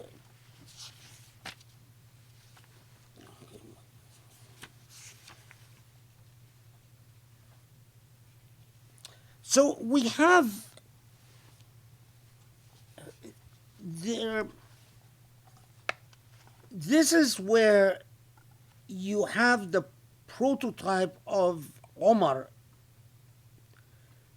often playing a rather big role in a lot of the narratives. And as I said the last halaqah, that many of these narratives often portray Omar as very vehemently wanting the hijab for the wives of the Prophet and celebrating when this ayah is revealed, because it, according to these reports, Omar then says, Allah answered, Allah basically decreed what I wanted and imposed the hijab on the wives of the Prophet. Okay. However, let's look at some of the reports in a little bit of details. What did this really mean? So we have the text of the ayah itself, which, if you look at the context, in other words, the plain meaning of the words, is that it talks about the adab of visiting the Prophet, and then says that Allah is not embarrassed to tell you, to remind you of your adab, and then says that if you ask them for something, ask them from behind a screen or hijab, because that is purer to your hearts and theirs. And then right after that, it says, وَمَا كَانَ لَكُمْ أَن تُؤْذُوا رَسُولَ اللَّهِ وَلَا أَن تُؤْذُوا. So, and it is not permissible for you to harm the Prophet ﷺ, تُؤْذُوا رَسُولُ اللَّهِ, to hurt the Prophet, or to marry his wives after him. The plain meaning of the words make you think, well, was there something going on in dealing with the wives of the Prophet, in people talking to the wives, asking for them for things that would in fact hurt the Prophet ﷺ, and that related to the desire to marry the wives of the Prophet after the Prophet? You look at the plain meaning of the language of the ayah, That's what it seems to indicate. And the answer is yes. When you look in the tradition, you do in fact find several things. The Prophet ﷺ, not just what I said about people who would want to create the appearance of a special connection to the Prophet by sending their wives or their mothers, but the Prophet was point central for all types of people who, Allahu Alam, whether they were converting for real reasons or for unreal reasons, once they come to Medina, they would go to the Prophet and ask for handouts. And especially after a battle. We have that after the expulsion of Banu Nadir. We have that after the Battle of Badr. We have that after the Battle of Ahzab, in that there would be a flux of people that would say, you won a battle, okay, give me. And they would often go to the Prophet, and the Prophet ﷺ had distributes the spoils according to a system. Beyond that, he would have nothing to give. And we have a clear record of people going around and going to the wives of the Prophet and asking. Now, this was constant. And we have so many reports from the wives of the Prophet feeling compelled to give anything even when they had nothing.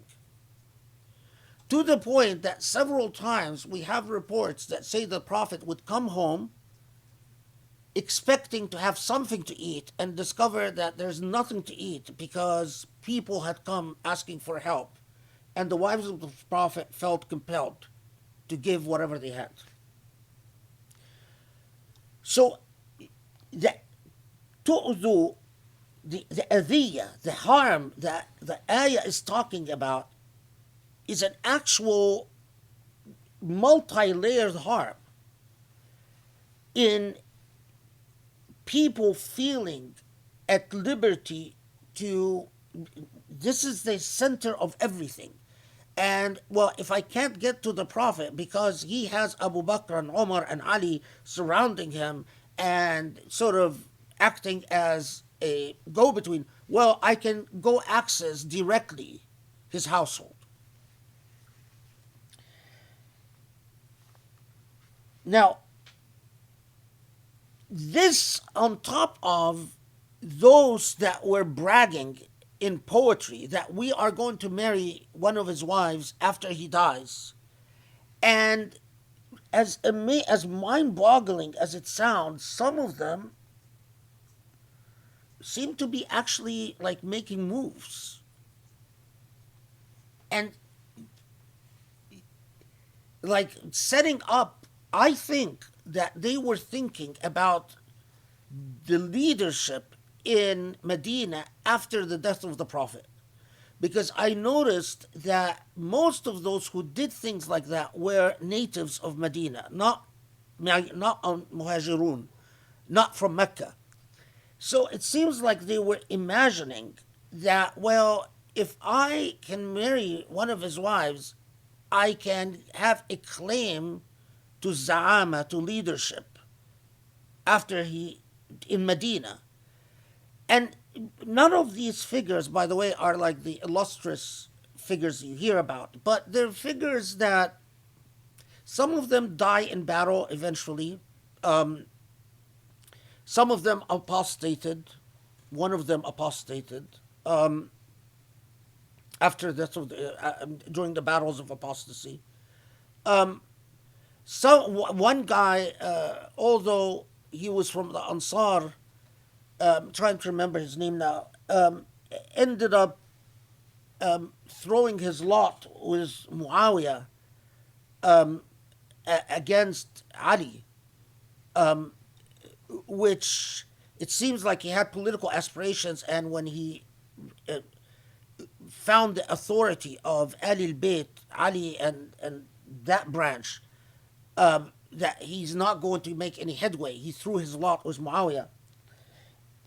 So anyway, so now, so now this allows us to understand something about when Allah says, "Ask them behind a screen," as Muhammad Asad translates it. A lot of people translate it as behind a veil. But that's only.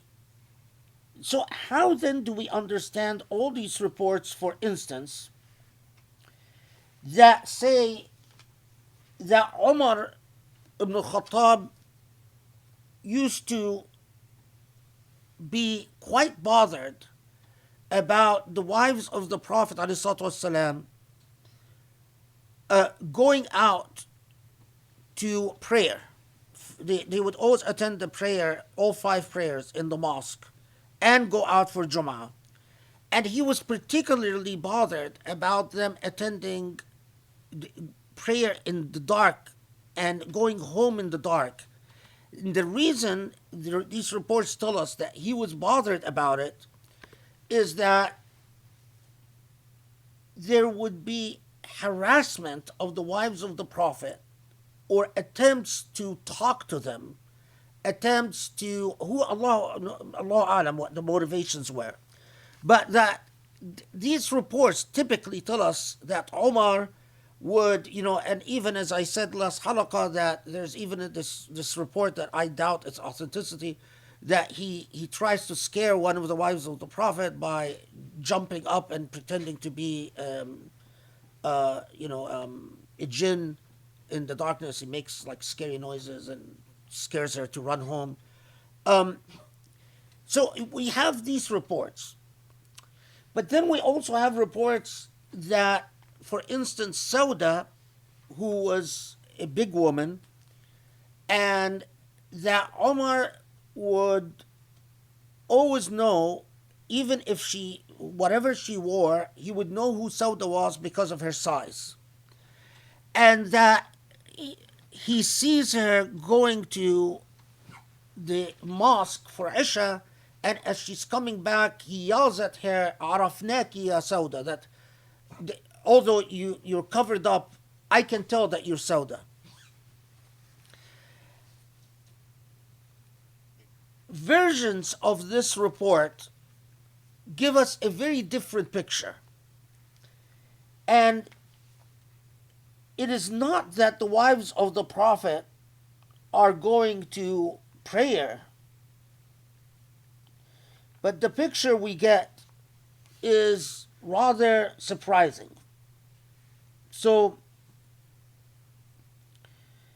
that the wives of the Prophet ﷺ would go out to relieve themselves because there were no indoor bathrooms. Bathrooms were always at a distance. So that at night they would go to the bathroom, the toilet, in other words.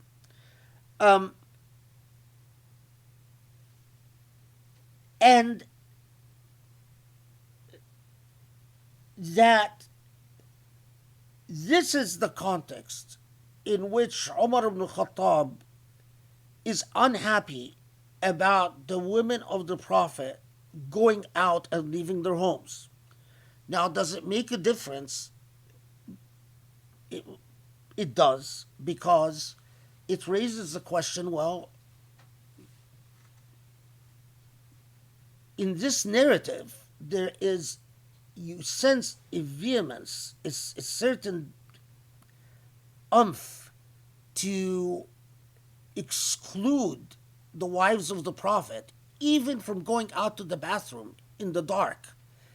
And yet again, it is the persona of Omar that is often given that role.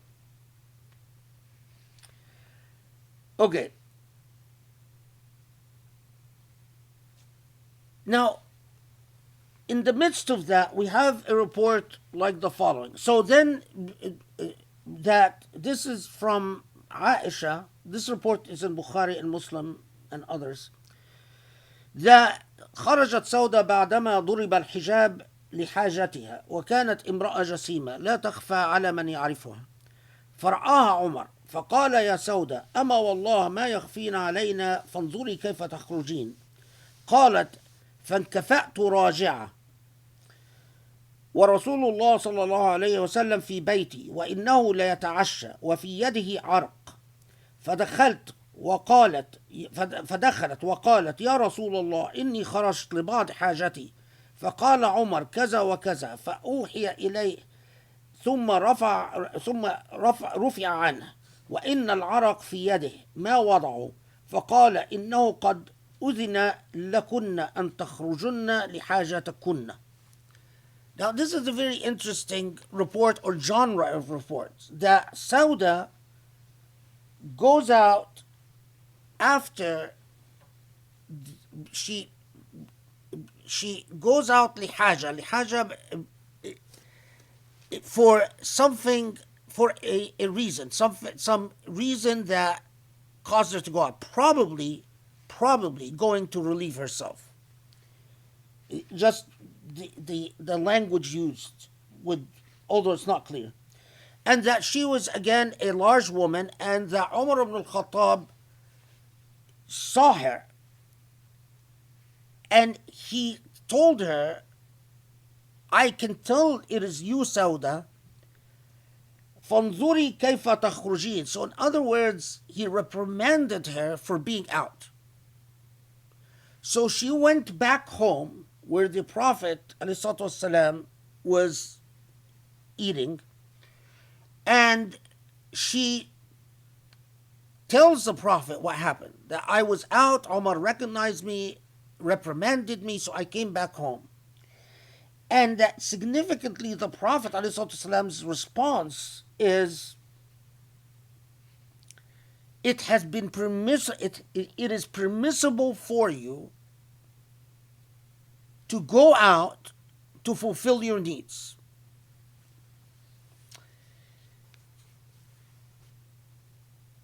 Umar ibn al-Khattab is often given a prototypical role. Often, when you find that that the roles don't really, they have a certain character, again, of a narrative style, that he is the one who is sort of irrationally and unreasonably, although we know Omar to have been quite irrational and fair person, but that he is quite irrationally and unreasonably obsessed with something. That, and especially when it's inconsistent with other historical data, it gives you the earmark of a prototype. That someone was casting Omar in a constant role, not because Omar in fact did this, performed the acts that were alleged, but simply because it had become a typology, a type of narrative. And in the same way that you have characters that are always portrayed as telling the truth, or characters as always portrayed as being the cunning ones, or characters as always portrayed as being the intelligent dunce. Or these are prototypes in medieval narrative.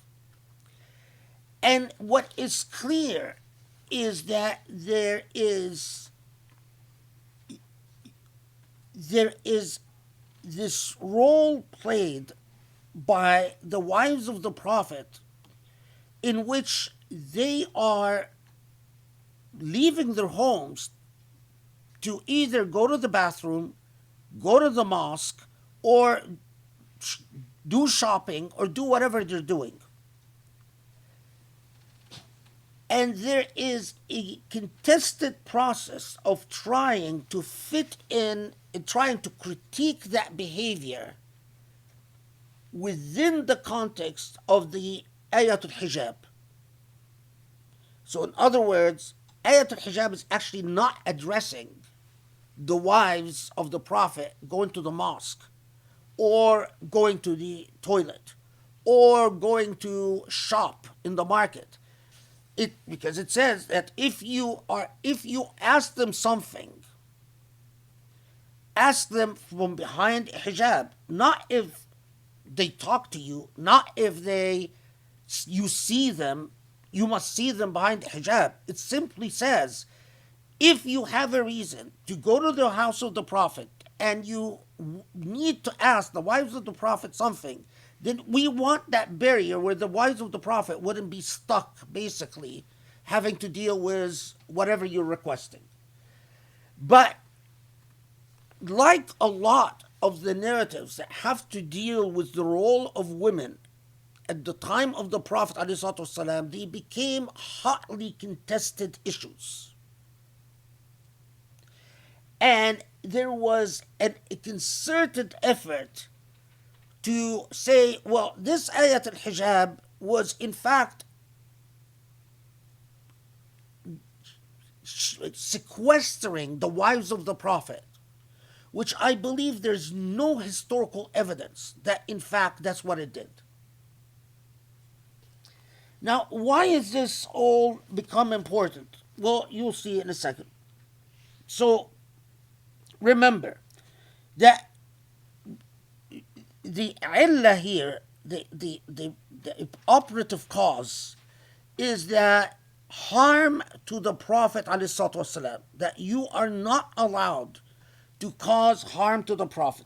Okay. إن تبدوا شيئا أو تخفوه فإن الله كان بكل شيء عليما. Whether you conceal something or you reveal it, Allah knows. What does this relate to? This is 54, obviously. Remember the motivations of the people going to talk to the wives of the Prophet. There was a lot of concealing going on, and that's why Allah says, Allah knows what your true motivations are. Okay. And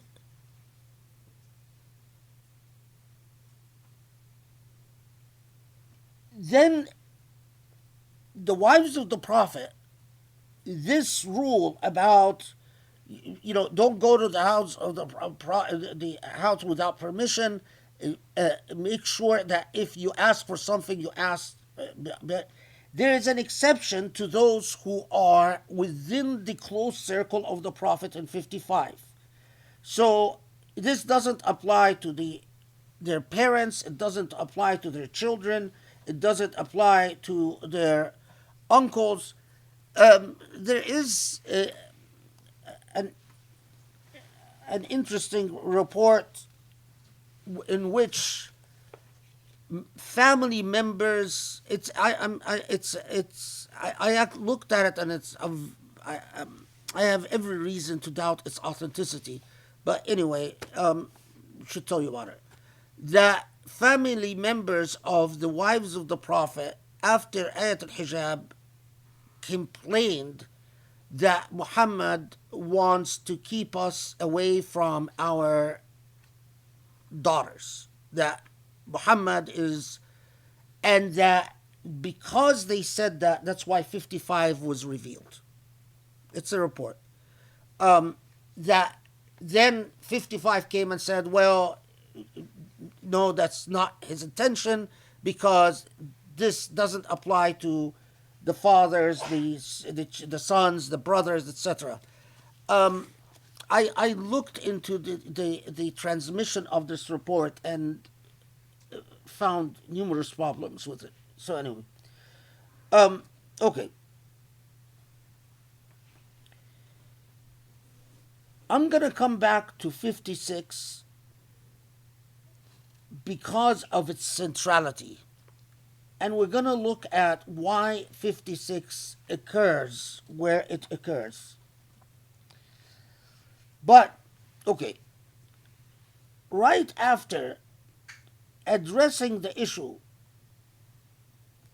those who harm the Prophet, alayhi salatu wasalam, with, of course, what Muslim theologians debated, Inna alladhina yu'dhuna Allah wa rasulah. This is 57, right?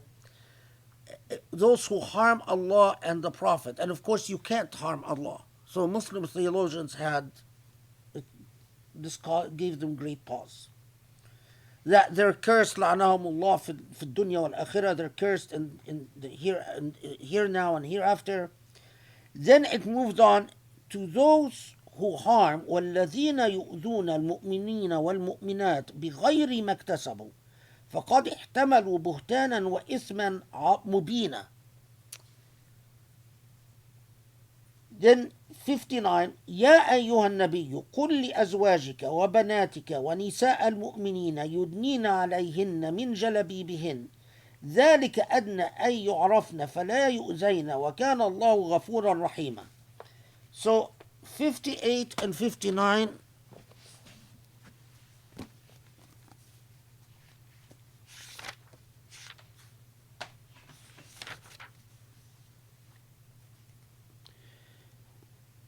verily those no 50 okay. And for those who malign believing it's interesting, Muhammad Asad translated it as malign. And as for those who malign believing men and believing women without their having done any wrong, they surely burden themselves with the guilt of calumny and thus with a flagrant sin. Prophet of God, tell thy wives and thy daughters, as well as other believing women, that they should draw over themselves some of their outer garments when in public. This will be more conducive to their being recognized as decent women and not harassed, not annoyed. But withal, God is indeed much forgiving and a dispenser of grace. And then it talks about the hypocrites after that. So we have ayat al-hijab that applies to the wives of the Prophet, that if you ask them for something, ask behind the hijab. And as we said, it is not, it doesn't sequester the wives of the Prophet, but it limits the public's access to the family of the Prophet. And there's an exception to family members, relatives of the wives of the Prophet, that they have a special status. Okay. Then those who وَالَّذِينَ يُؤْذُونَ, those who harm, Muhammad Asad translates it as malign. Those who harm or cause harm to or assault, any type of harm, believing men or believing women, without let's put it again. He just says without them having done anything wrong, without deserve. In other words, this is not a response to actual guilt or wrongdoing, but a form of assault that is taking place, a form of aggression that is taking place. فاحتملوا بهتانا وإثما مبينا.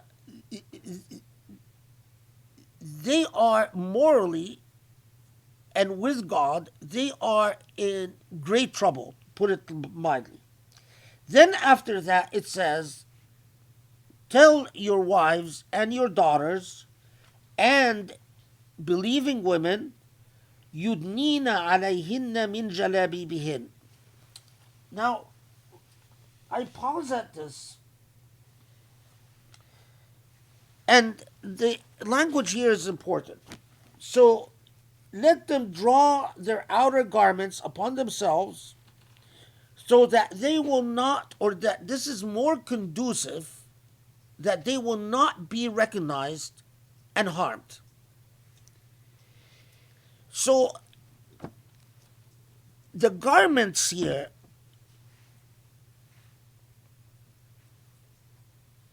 it relates to tabarruj only indirectly, in the sense that tabarruj is already forbidden, and we've talked about that. But here there is a process of concealment, if you will, a process of responding to an actual threat by addressing that threat by behavior that would result in greater safety. In jurisprudential terms, we say that there is an operative cause here. The operative cause is there is a harm that we want to avoid. So let's look at the traditions relating to this verse.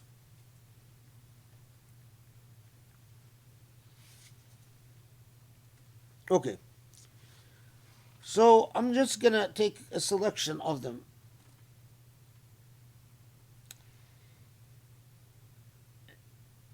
And then I'll share with you something really I think is just very intriguing. Okay.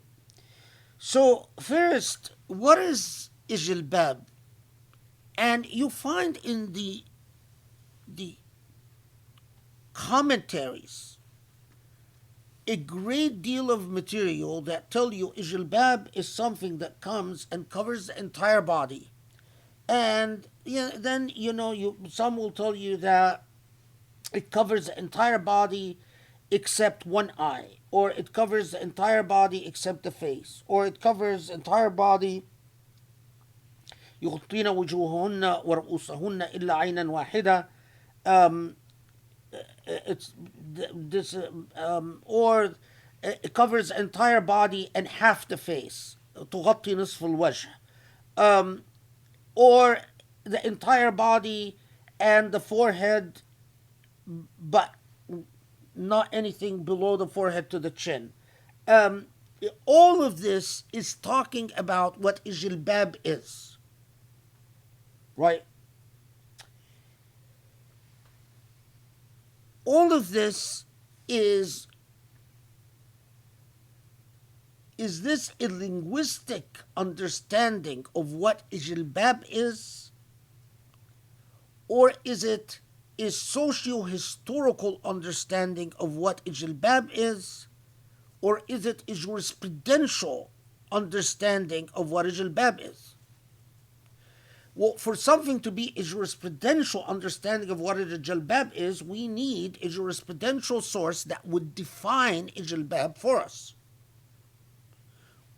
We need a legal definition, and we don't have a legal definition. There is no legal source that defines jilbab. Linguistically, jilbab is not any of these things. Jilbab is not something that covers everything except one eye, or everything that covers everything except half the face, or everything except including the forehead. But jilbab has a wide variety of meanings. Linguistically, which could include something that covers the face or not cover the face at all, something that is over the head or not, something that's not over the head at all, something that it is a linguistically, it is a anything that you wear beyond your undergarments, your underwear, is a jilbab. That's linguistically. So it's very broad. So what is the basis of these definitions that we find in so many sources? Well, here's first, let's talk about the tradition itself, because that will help us then. Okay. So the first question is, What is this verse addressing? For instance, عن أبي مالك كان نساء النبي يخرجن لحاجتهن بالليل وكان ناس من المنافقين يتعرضون لهن فقيل ذلك للمنافقين فقالوا إنما نفعله بالإماء فنزلت هذه الآية يا أيها النبي قل لأزواجك وبناتك سواء. وعن محمد بن كعب القرظي كان رجل من المنافقين يتعرض لنساء المؤمنين يؤذيهن فإذا قيل له قال كنت أحسبها أمة فأمرهن الله أن يخالفن زي الإماء ويدنين عليهن من جلابيبهن تخمر وجهها إلا إحدى عينيها ذلك أدنى أن يعرفن فلا يؤذين يقول ذلك أحرى أن يعرفن. So what I just read is the first report, which is on Abi Malik, that there were, when the wives of the Prophet would go out to the restrooms at night, men who described as hypocrites, meaning, men who were not good men, would hit on them, would target them. And when these men were told that this harms, or to stop doing this, or why are you doing this, they said, well, we thought that they were slave girls. We didn't recognize them as the wives of the Prophet. We thought that these were slave girls. Muhammad bin Ka'b al-Qirazi reports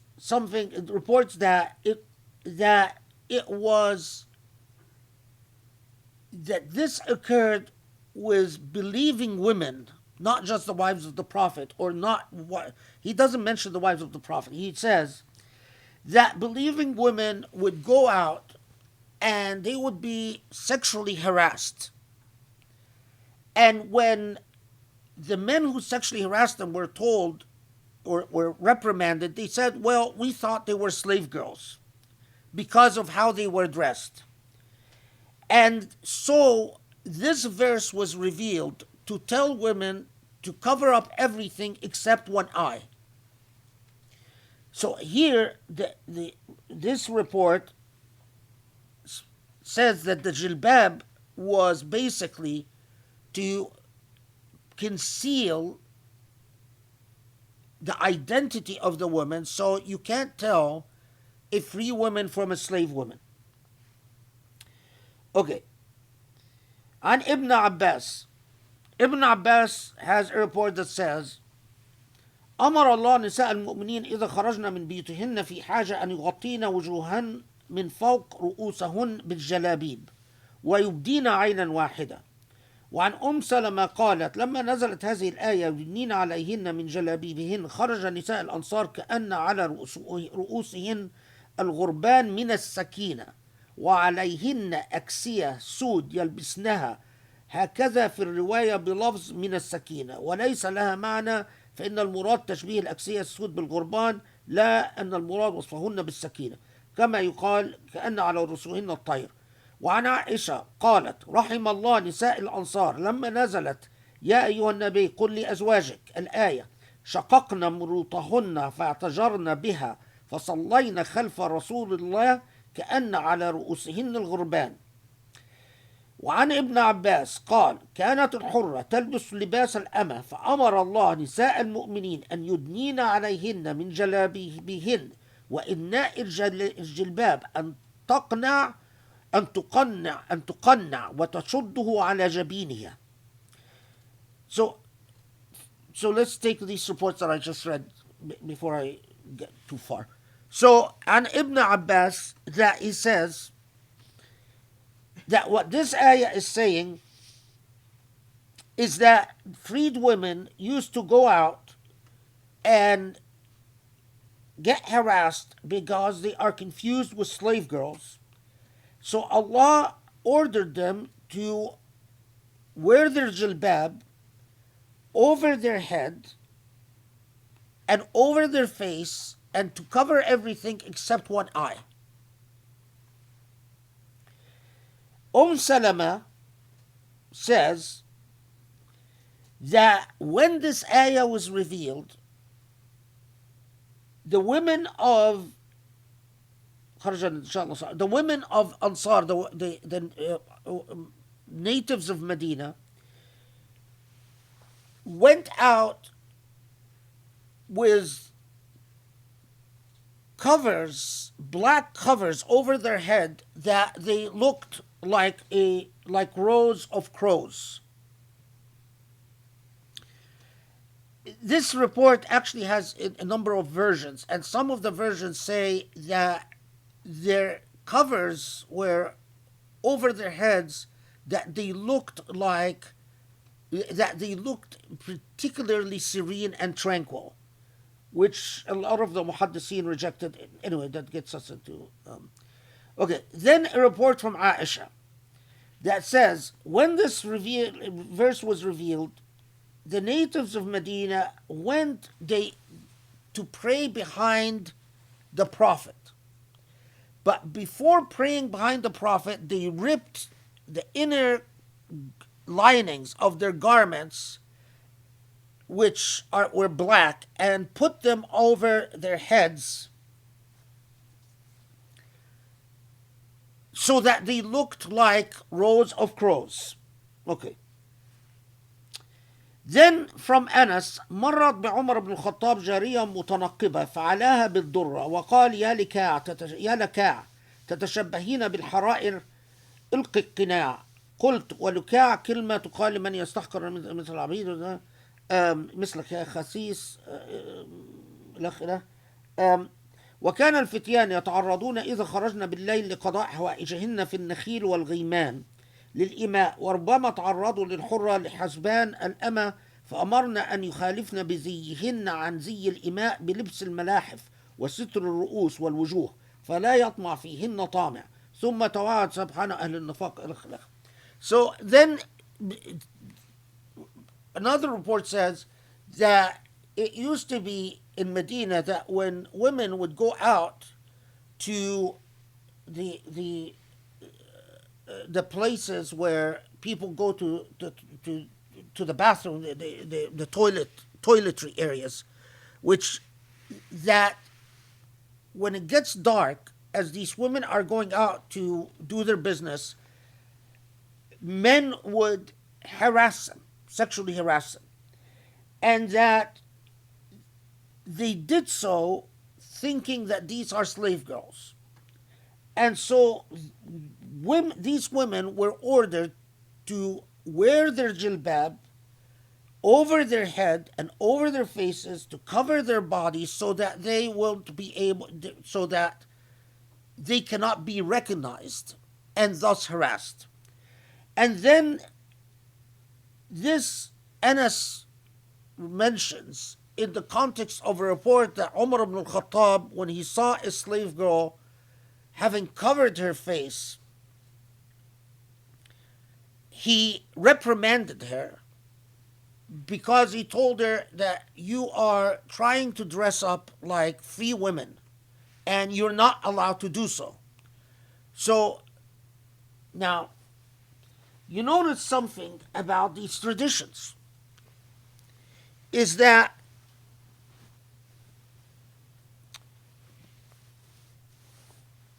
there is a social problem. The issue is not zina, is not tabarruj. There is a social problem.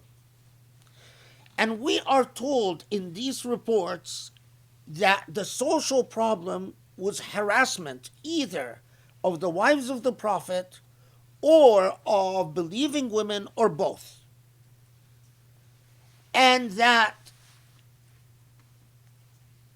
consistently in these reports, the claim is, well, that men would say, well, we thought they're slave girls.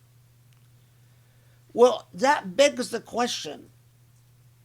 So if they are, let's say they are believing slave girls, because there were slave girls who were Muslim. So does this mean that it's okay to harass them? What if they were Christian or Jewish slave girls? Does this mean it's okay to sexually harass them? So when we are told in these reports that women were told, cover up your bodies, the subtext here is that when the ayah said women, it didn't mean slave girls, it was only talking about free women. That's what these reports assume. So, you see, this is a very good example of how history can be problematic.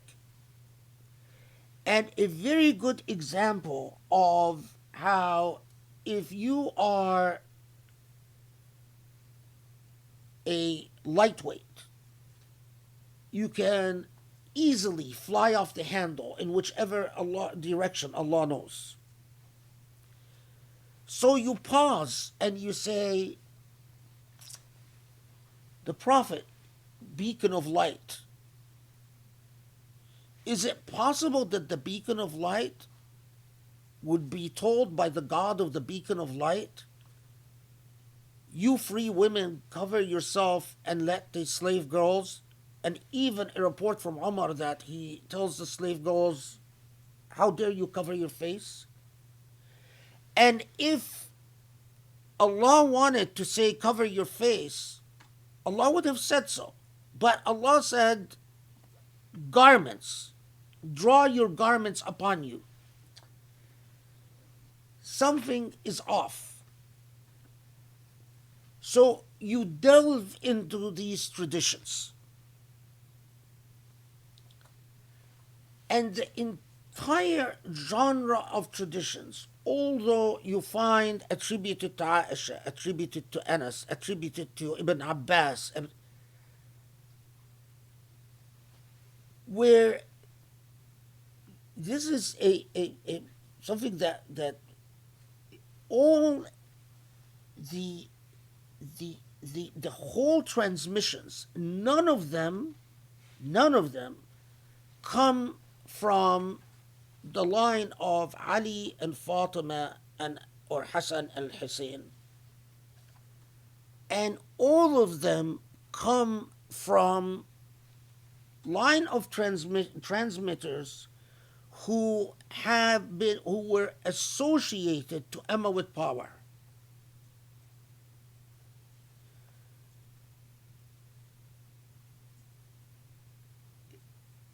Now, you reflect on this. We know that Umayyad power, from the time of Muawiyah onwards, it was quite key. The imperial Umayyad order was quite keen on keeping slaves, Arabs, non-Arabs. There was an intense desire to fight the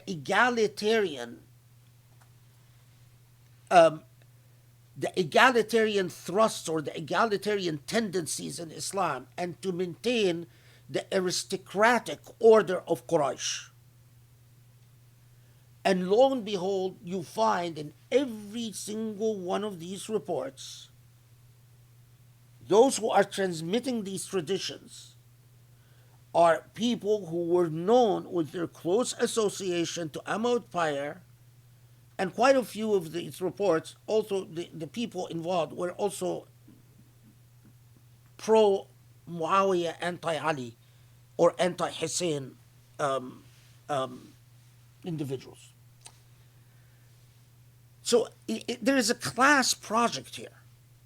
There's a class project. Interestingly enough, the whole issue about the garments was seen as the sort of feminist connotations to ayat al-jilbab as opposed to ayat al-tabarruj, these connotations didn't enter into the discourse until the modern age. Ayat al-jilbab, it was simply about, how do I put it? Public appearance, not about fitna or not fitna.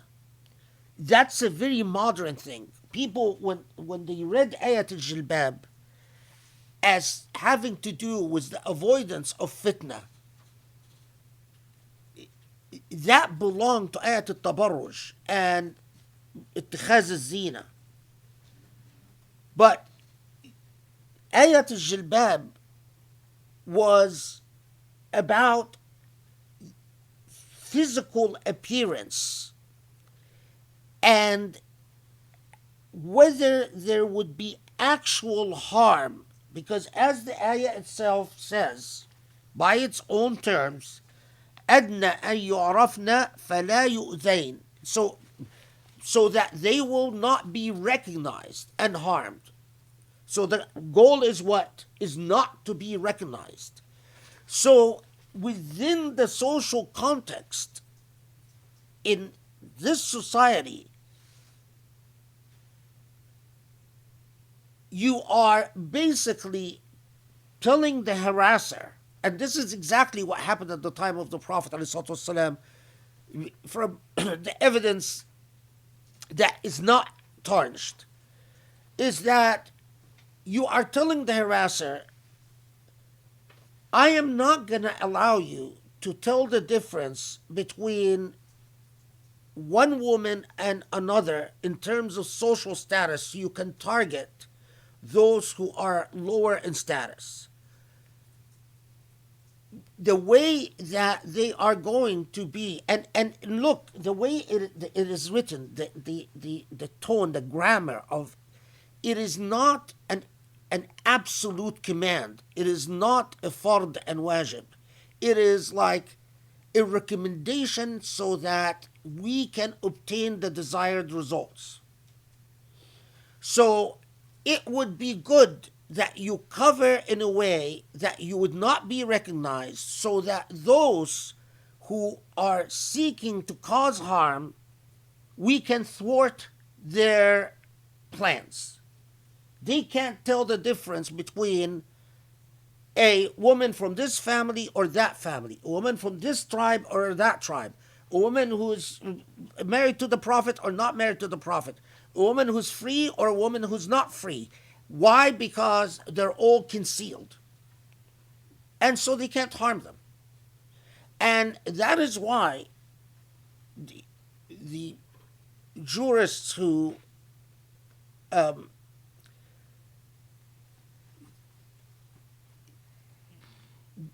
said, this is in the pre-modern jurists, said that the entire illah is by ayat al-tabarruj, that when it comes to talking about women and modesty, what we rely on is the issue of the ayah that deals with tabarruj. But the ayat al-jilbab, the entire illah, is al-adha, that the entire operative cause is whether harm or no harm. So if there's no harm, then this is very different than in the modern age, and how the modern age, this entire discourse was reinvented to, and also you've noticed that the verses that you normally are told, which is by the way not an authentic, I mean there's questions about the authenticity of this tradition, about the women covering their hair so that they look like black crows, whether from Salama or Aisha. But even if it was authentic, that these narratives occur in the context of ayat al-jilbab, not ayat al-tabarruj. But in the modern age, these traditions were co-opted to talk about tabarruj, not ayat al-jilbab. Are you following what I'm saying? Okay. Because this is stuff that you never find in any scholarship out there. Even Fatma Mernisi got it all confused when she wrote about the male elite and whatever. And what is followed right by this, right after this, is what? What is immediately followed? لئن لم ينتهي المنافقون والذين في قلوبهم مرض والمرجفون في المدينة لا نغرينك بهم ثم لا يجاورونك فيها إلا قليلا ملعونين أينما ثقفوا أخذوا وقتلوا تقتيلا سنة الله في الذين خلوا من قبل ولن تجد لسنة الله تبديلا. Right after that, it has an immediate threat to those who are described as the hypocrites in Medina and al-Murjifun. Al-Murjifun, let's see how Muhammad Asad translates al-Murjifun. 60. He translates it, Muhammad Asad is always the most straightforward translation. And whose hearts in whose hearts is disease. So he translates it as the hypocrites and those whose in hearts is disease. Okay, al-munafiqun is the hypocrites. Al-murjifun and irjaf. Irjaf is a certain type of heart disease. It's not just any slimy. Irjaf is a person who is, you know, the type of slimeness that's two-faced. And murjaf in classical Arabic is a person who, you know, pretends to be decent in some circumstance, and when they have the opportunity to stab in the back, to really give it to you, they do. So the direct threat to them, and remember that up till now, throughout in Surah Al-Baqarah, in Ali Imran, in Surah Al-Anfal, in throughout our journey, right? Constantly, Allah is telling the Prophet, turn away from the hypocrites. In fact, don't bother with them. Here, for the first time in Surah Al-Ahzab, is a direct threat to them. And it tells them for the first time, if you don't stop it, this policy could change. And Allah could command the Prophet to now move against you, even to the point of spilling your blood. It's like saying, Allah saying, I've tolerated you in Uhud when you withdrew in the midst of battle, and you caused a major defeat. I've tolerated you in Ghazwat Banu al-Mustaliq when you did something very similar. I've tolerated you when in Hadith al-Ifk and the slandering and maligning and of etc. etc.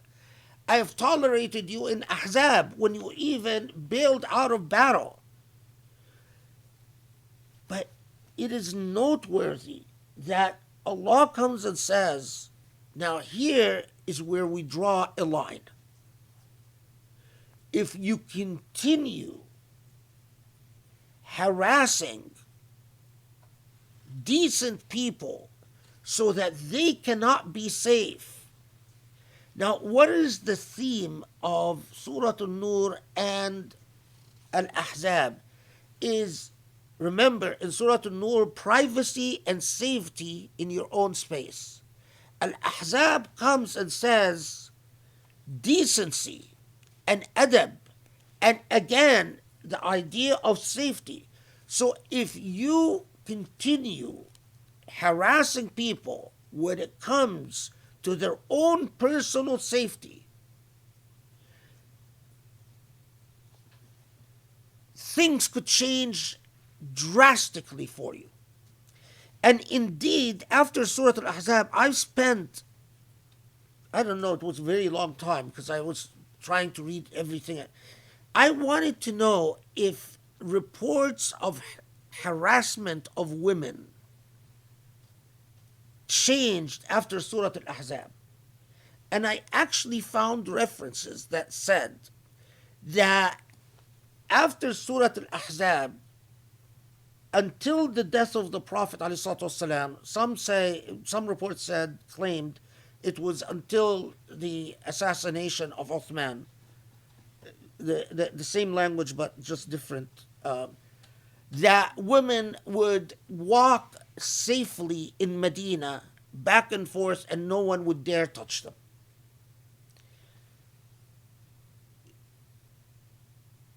Those who committed this behavior understood the message that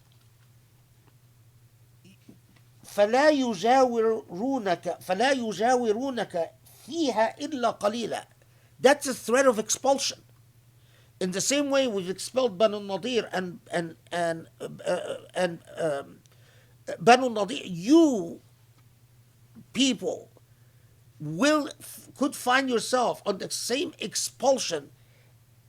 Remarkably, and it didn't take place. They were never executed or expelled. And that's why I became so obsessed with trying to find out, well, why not? Okay.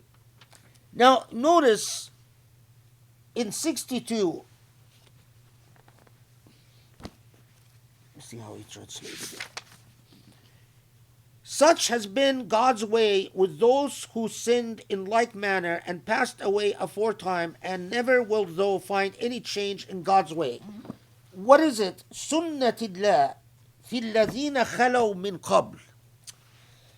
We've already seen a very similar reference, and that is when Allah tells us that when it comes to the marriages of prophets, and that again Allah refers to this as Sunnatillah.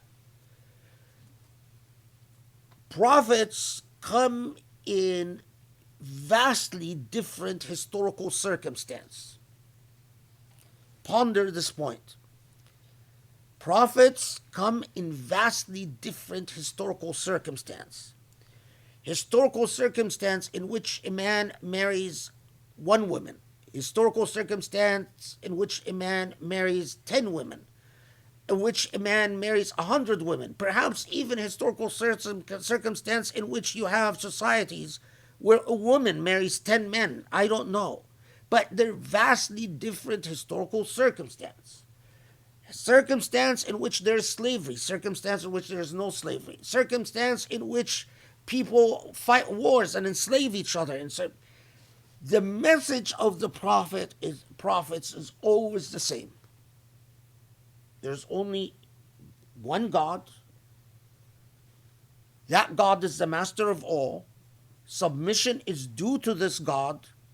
While the message of all the prophets in Islamic outlook, because in Christianity and Judaism that's not the case, has always been the same.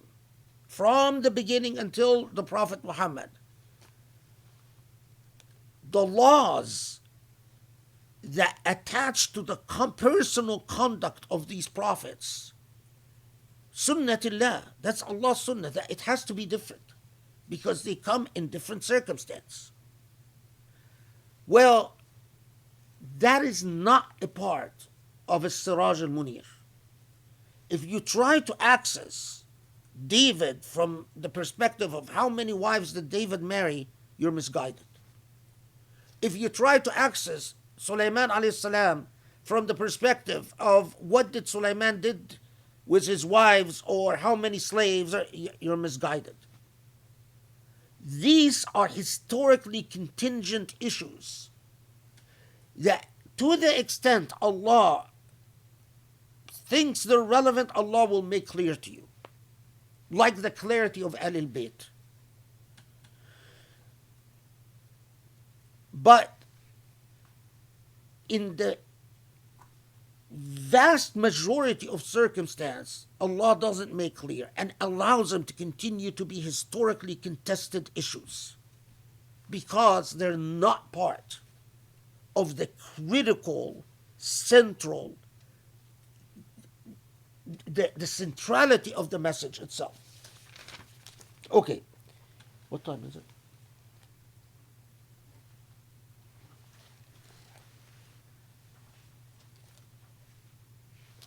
Let me make sure I didn't forget anything. Okay.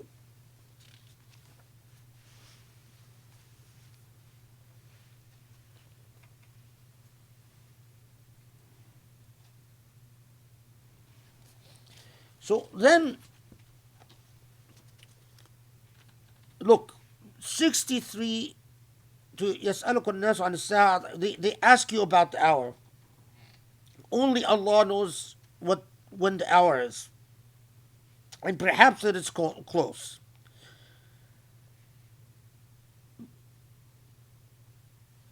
And again, Allah's promise about accountability and consequences. And again, Allah's reminder in 67, وَقَالُوا رَبَّنَا إِنَّا أَطَعْنَا سَادَاتَنَا وَكُبَرَاءَنَا فَأَضَلُّونَا السَّبِيلَ. That time and time, human beings, when they do what is wrong, they always say, we were following, we were imitating. And the projecting of blame, as the human habit or tendency is. There is, well,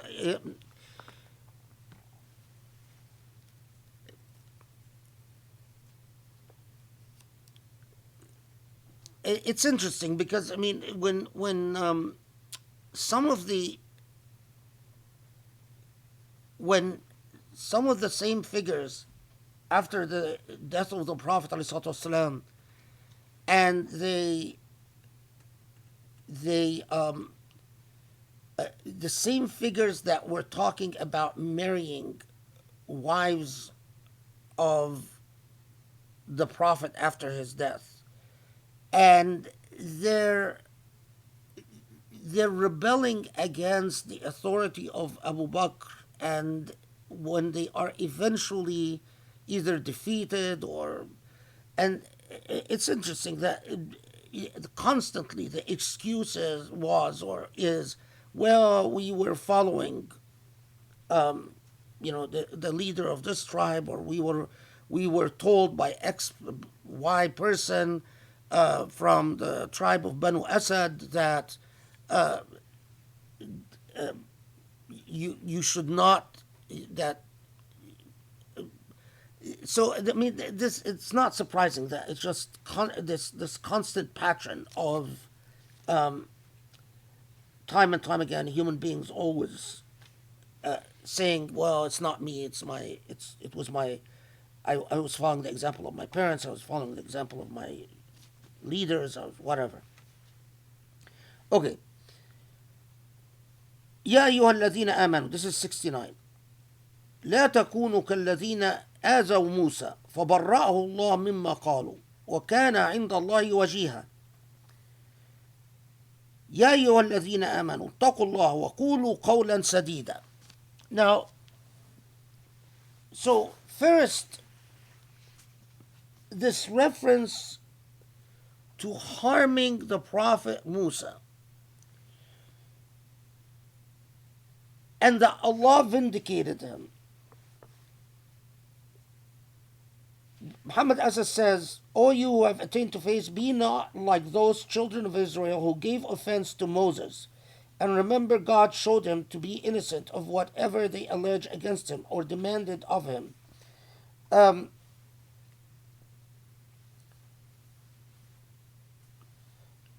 For of great honor was he in the sight of God. It's interesting there are Muhammad Asad's. Does he have that? Yeah, he does. The Bible it wasn't important for us enough to bring in and quote it, but in the Old Testament, it talks about what the people of Moses accused him of, including accusing him of apparently having some type of contagious skin disease. And there's a story in the Old Testament about how the Old Testament talks about then God tells Moses to go bathe in certain water, and then the water removes the blemishes from his skin, and whether it's a reference to the story in the Old Testament or not is hotly contested in the Islamic commentary tradition. But the point, though, is that when there are those who cause offense or harm or hurt the Prophet in their lifetime, those who leveled accusations against Musa when he was alive, as there was those who leveled accusations about Muhammad when he was alive.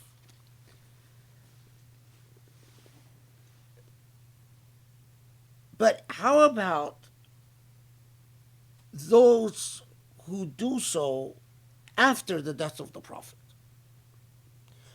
Because one of the things that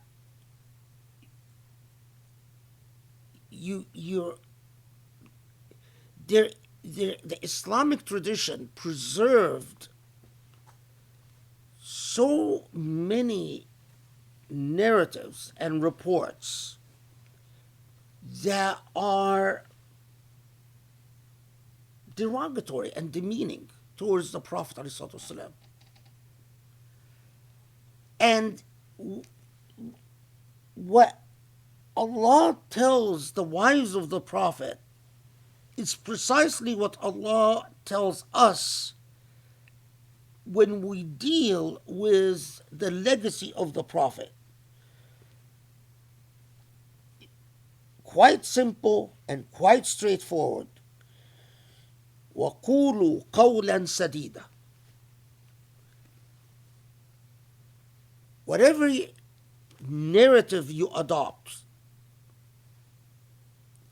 make sure it is a morally ethical and morally responsible narrative. When you find Muslims, like for instance, when you find Muslims till now reporting that the Prophet would go around having conjugal relations with all his wives in one night, is that قُولُوا قَوْلًا سَدِيدًا? When you have these people go and say the Prophet saw Zainab and was struck by her beauty and then wanted to marry her, and so this whole story about Zayd, then he tells him don't divorce her, but secretly he wanted him to divorce her. Is that قُولُوا قَوْلًا سَدِيدًا? Isn't that giving offense to the memory of the Prophet? Okay. Now, then after taking us to this journey,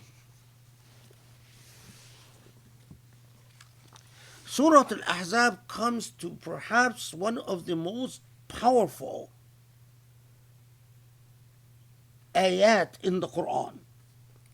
إِنَّا عَرَضْنَا الْأَمَانَةَ عَلَى السَّمَاوَاتِ وَالْأَرْضِ وَالْجِبَالِ فَأَبَيْنَ أَنْ يَحْمِلْنَهَا وَأَشْفَقْنَ مِنْهَا وَحَمَلَهَا الْإِنسَانُ إِنَّهُ كَانَ ظَلُومًا جَهُولًا. Then now right after that, ليعذب الله المنافقين والمنافقات والمشركين والمشركات ويتوب الله على المؤمنين والمؤمنات وكان الله غفورا رحيما. So the culmination of Surah Al-Ahzab, like the conclusion of Surah Al-Ahzab, we offered the trust, Muhammad Asad puts in brackets, of reason and volition, to the heavens and the earth and mountains, but they refused to bear it because they were afraid. Yet man took it up, for verily man has always been prone to be most wicked, most foolish. And so it is that God imposes,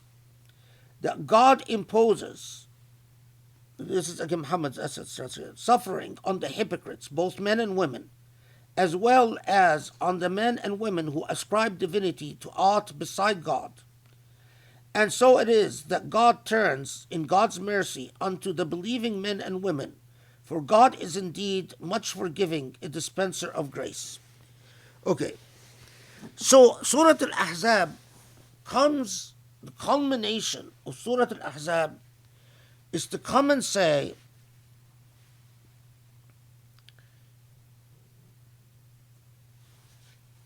remember that we started out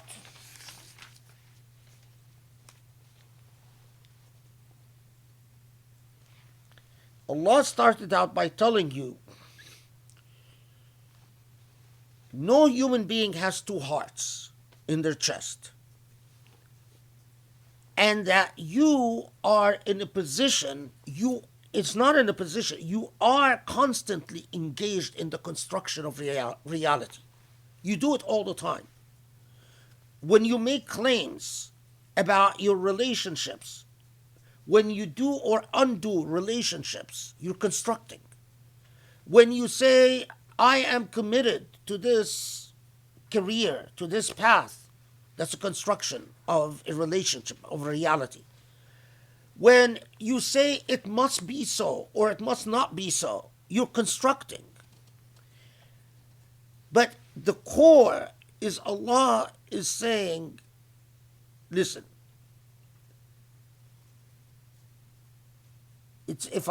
now we can take it out of order. You human beings have a very special status. You have volition. You have that particular legacy, that particular trust, that trust of the intellect, the reason. The reason is not just capable of making choices. The reason is capable of inventing things, inventing realities, inventing social relationships, inventing economic relationships, inventing political dynamics, inventing history, inventing. That's what the intellect is capable of doing. And this is why it is such a heavy trust. You either exercise the intellect in a way that clearly resolves the conflict within your hearts, within your chests, so that deference clearly belongs to God, and you resolve the matter, your inventiveness, in clearly ethical and moral ways, and in ways that does not harm God, the thing that theologians had such a big thing with. But I think it is quite intentional in Surah Al-Ahzab. when you represent God, you do not cause harm to God. And that's why Ibn Arabi comments on this. When Ibn Arabi is asked about this, Ibn Arabi says,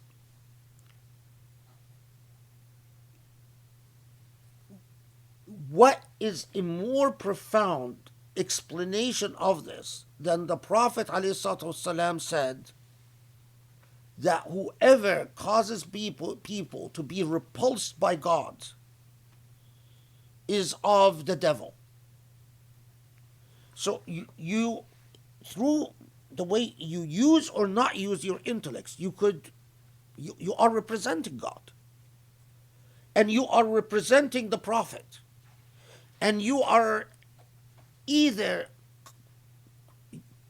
you are causing adiyah to Allah and the Prophet or your fellow human beings, or you're not. As what was it? When I did forget one thing, but I'll come to it. When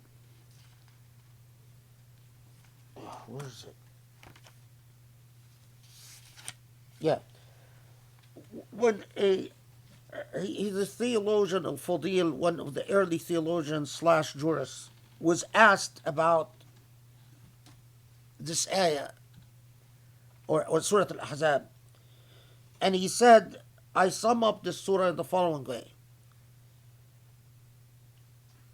A Muslim cannot harm a dog or a pig. لا يحل لمؤمن أن يؤذي كلبا ولا خنزيرا فكيف بإيذاء المؤمنين. His summary of Surah Al-Ahzab is, a Muslim cannot harm a dog or pig. So how about harming fellow believers? You see, like the innate, intuitive understanding of early Muslims, of how he absorbed this entire surah in such an intuitive way that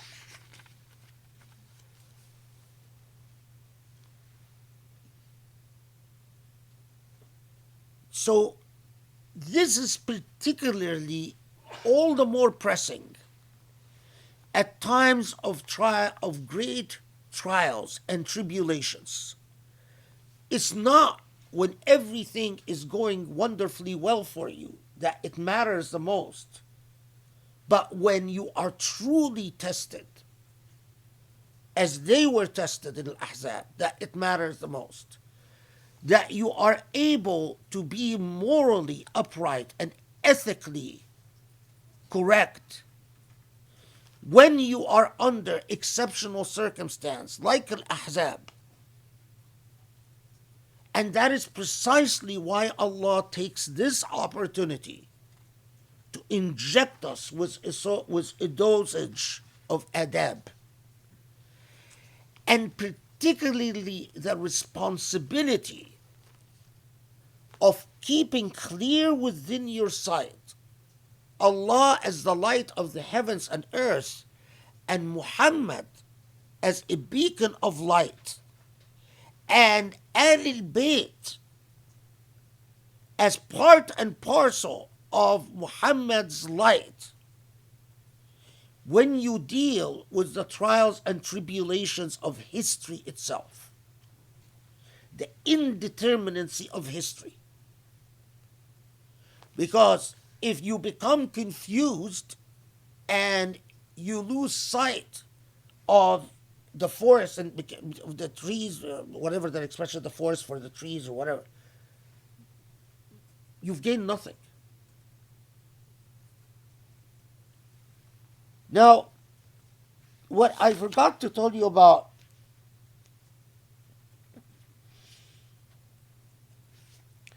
there's a very interesting the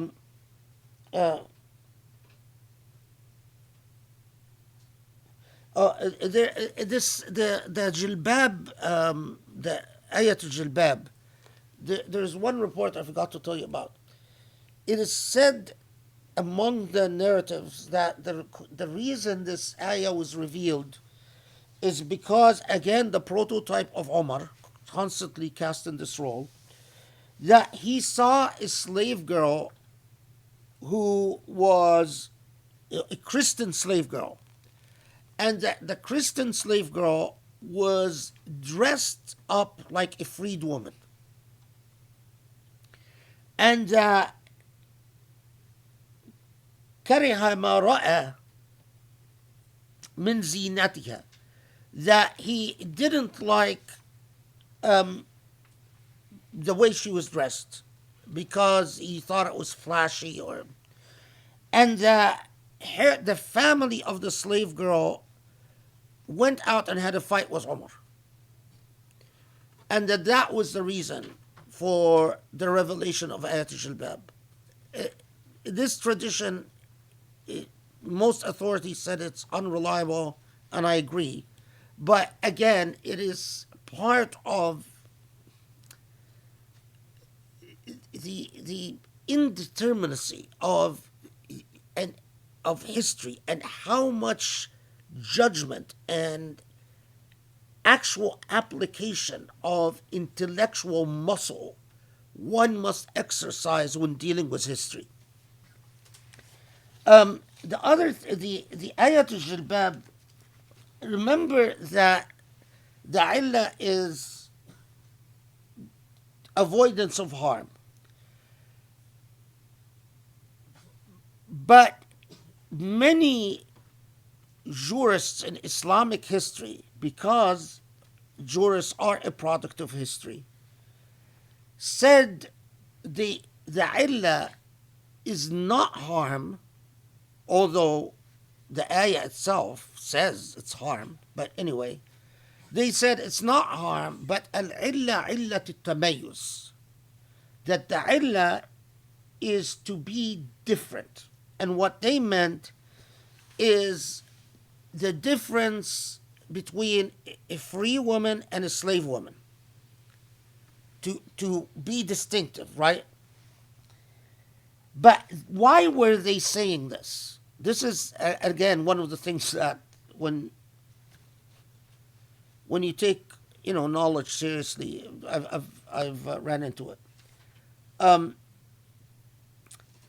I discovered that the reason they were saying this was not because of gender issue at all, or issue that has to do with class between free women and slave women at all. The issue was that jurists by the third and fourth Hijri centuries had adopted a practice of wearing a'imma and taylasan, meaning a huge what do you call it? A huge turban, usually a very long turban, and a huge, a special distinctive garb. And the reason they would wear this is they were criticized because the idea of clergy or religious men having distinctive clothes was associated with Christianity and Judaism. And that how could in Islam the clerical class be like Jews and Christians wearing distinctive clothes? So in the end of the 3rd century Hijrah, beginning of the 4th century,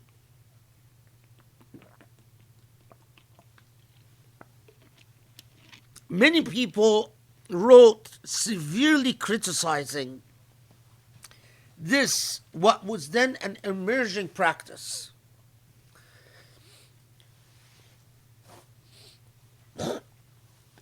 Excuse me. What Muslim jurists then argued in various law review articles, is that no, it was proper for them to wear al-imma wa taylasan because of ayat al-jilbab. Because Allah wanted distinctiveness. Allah, they argued, wanted free women to be distinct from slave women. But they didn't care about the issue of slave women and free women. What they cared about is their distinctiveness. So they argued that if they don't wear distinctive garb, then ignorant people might harass the religiously learned because they think that they're laity. Second, they argued that if they don't wear distinctive clothes, then the laity will not know. They might go to an ignorant person and ask them a question in religion, like a fatwa.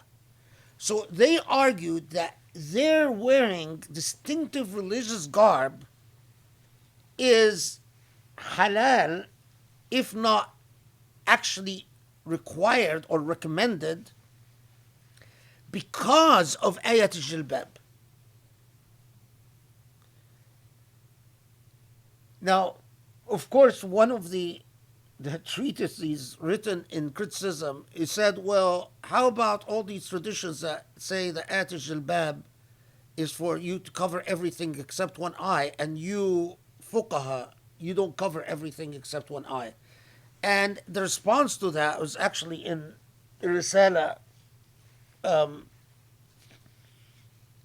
actually Xeroxed, I believe, in one of the spirals. I Xeroxed a copy of this Risala. It's somewhere downstairs. It's about 30 folios, in which the part of the argument, I forgot, who was it that wrote it?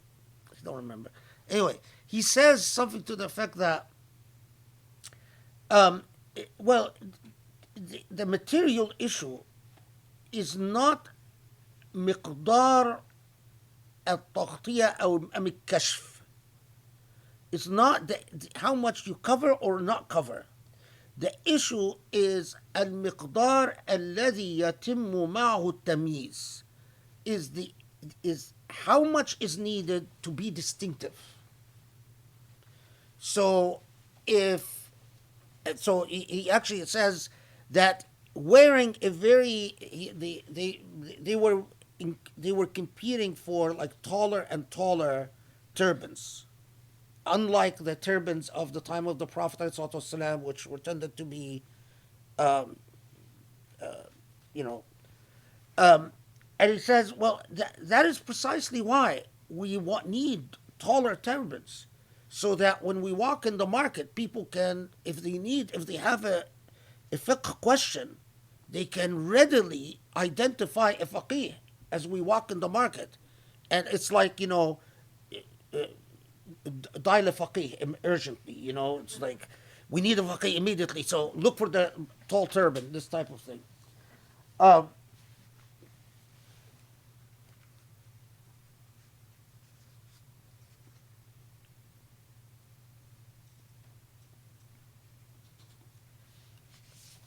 Yeah.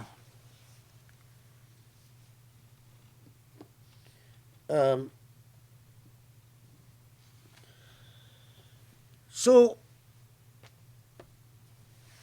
I'll end with this.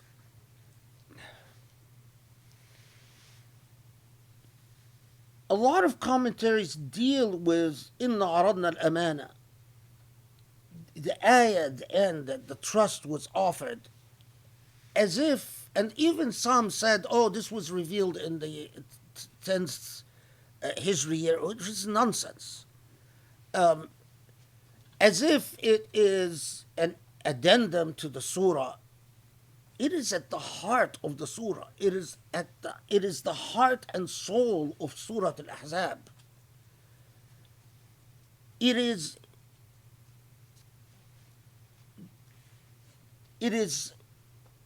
It's like saying,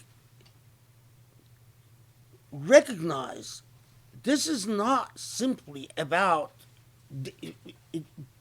avoiding having two conflicting hearts in your chest. requires taking the trust very seriously. And the very trust itself, so that you are able to act in to so that you are able to be among the people who under such a siege, when the Prophet ﷺ is sitting, and if you ask him and say, I want to go protect my family, he's going to tell you, yeah, you have permission. To having the moral probity to say, it is unethical of me to ask, because I know what is right and wrong. To having the type of moral probity to say, just because, but what happens in societies during war, the first thing during wartime that happens in societies is that their morals and their ethics go out the window. Sexual promiscuity explodes in societies during wartime.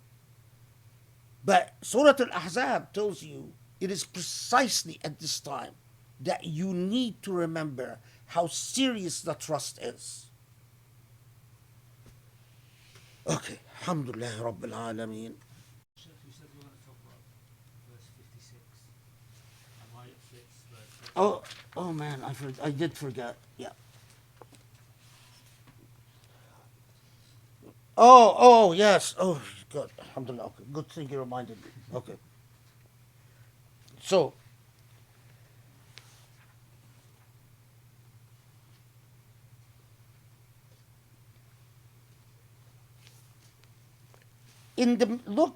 go back to the structure of, this is one thing, another thing I forgot. Okay, go back to 56 and let's place it in terms of what comes before it and what it transitions to. So 56 tells you Allah and the angels are in constant state of prayer over the Prophet, yusalluna ala nabi, and in turn, يا أيها الذين آمنوا صلوا عليه وسلموا تسليما. You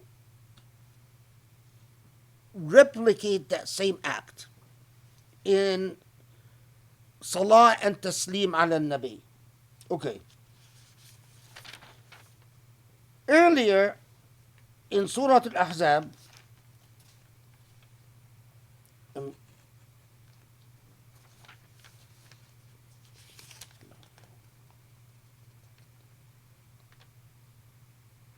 where is it?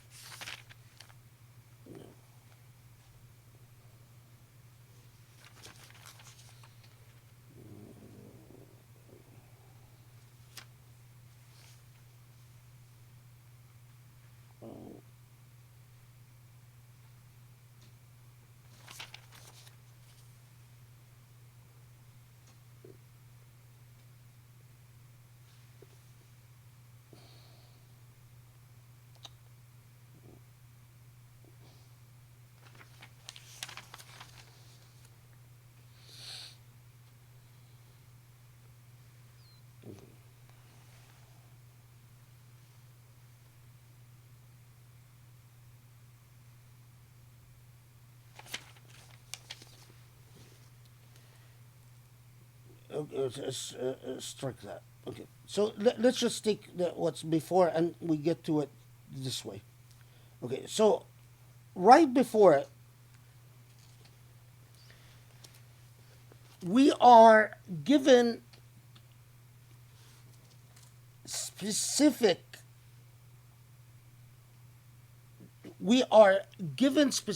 instructions as to the social circumstance that the Prophet ﷺ encountered. The points of adab, social ethics, that were relevant in his time including, of course, ayat al-hijab. So what comes right before is something very specific to the status of the Prophet ﷺ. Right after we are told that the heavens is in a state of salah on the Prophet, and that we, in fact, should be also doing the same salat and taslim, what does it transition to? It transitions to those who harm believers and the more public social mores.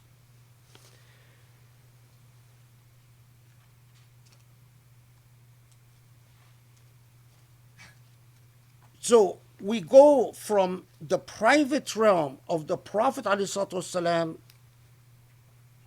and the ethical norms that apply when we are dealing with the private realm of the Prophet ﷺ to reminding us of what the Prophet ﷺ represents to us, and then moves on or transitions to the public norms that relate more generally, or that is moves from the private realm to the public realm, from private, if you will. I mean, I'm trying to avoid using the word, but might as well.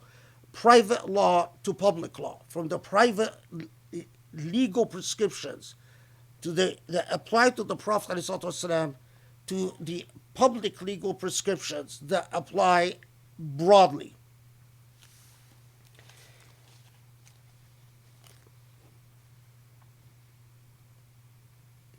How do I put this?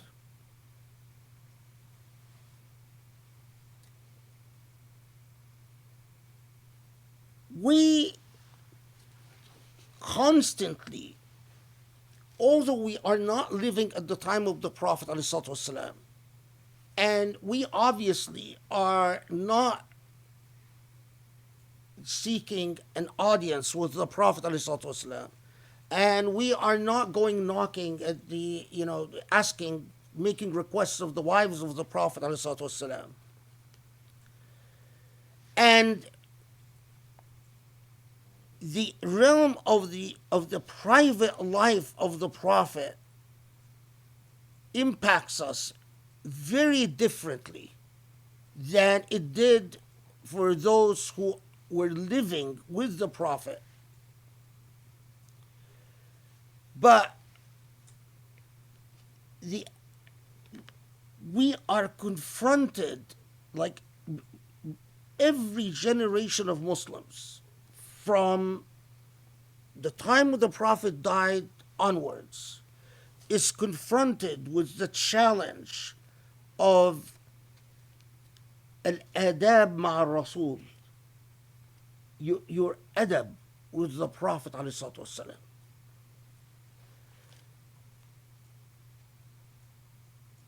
The adab of understanding who he was, the adab of learning about his seerah, the adab of asking questions about his seerah, the adab of knowing when to insist upon an answer and when not to insist upon an answer. Even the adab, especially the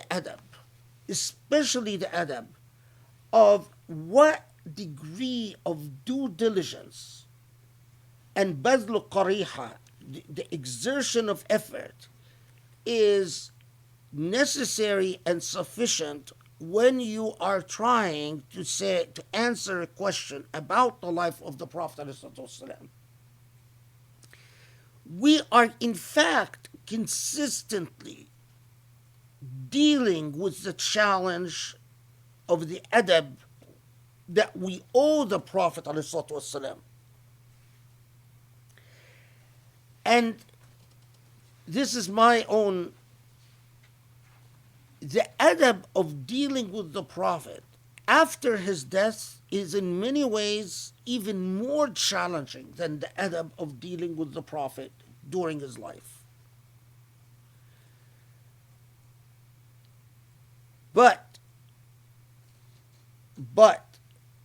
no less necessary for your ethical compass and for the ethical compass of the Ummah and for blessings in your life.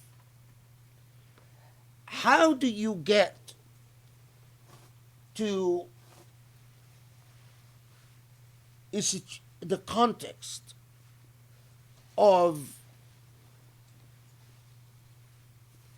how do you avoid the type of fogs of thought and fogs of perception and fogs of understanding where you avoid causing harm to Allah, the Prophet, or your brothers and sisters?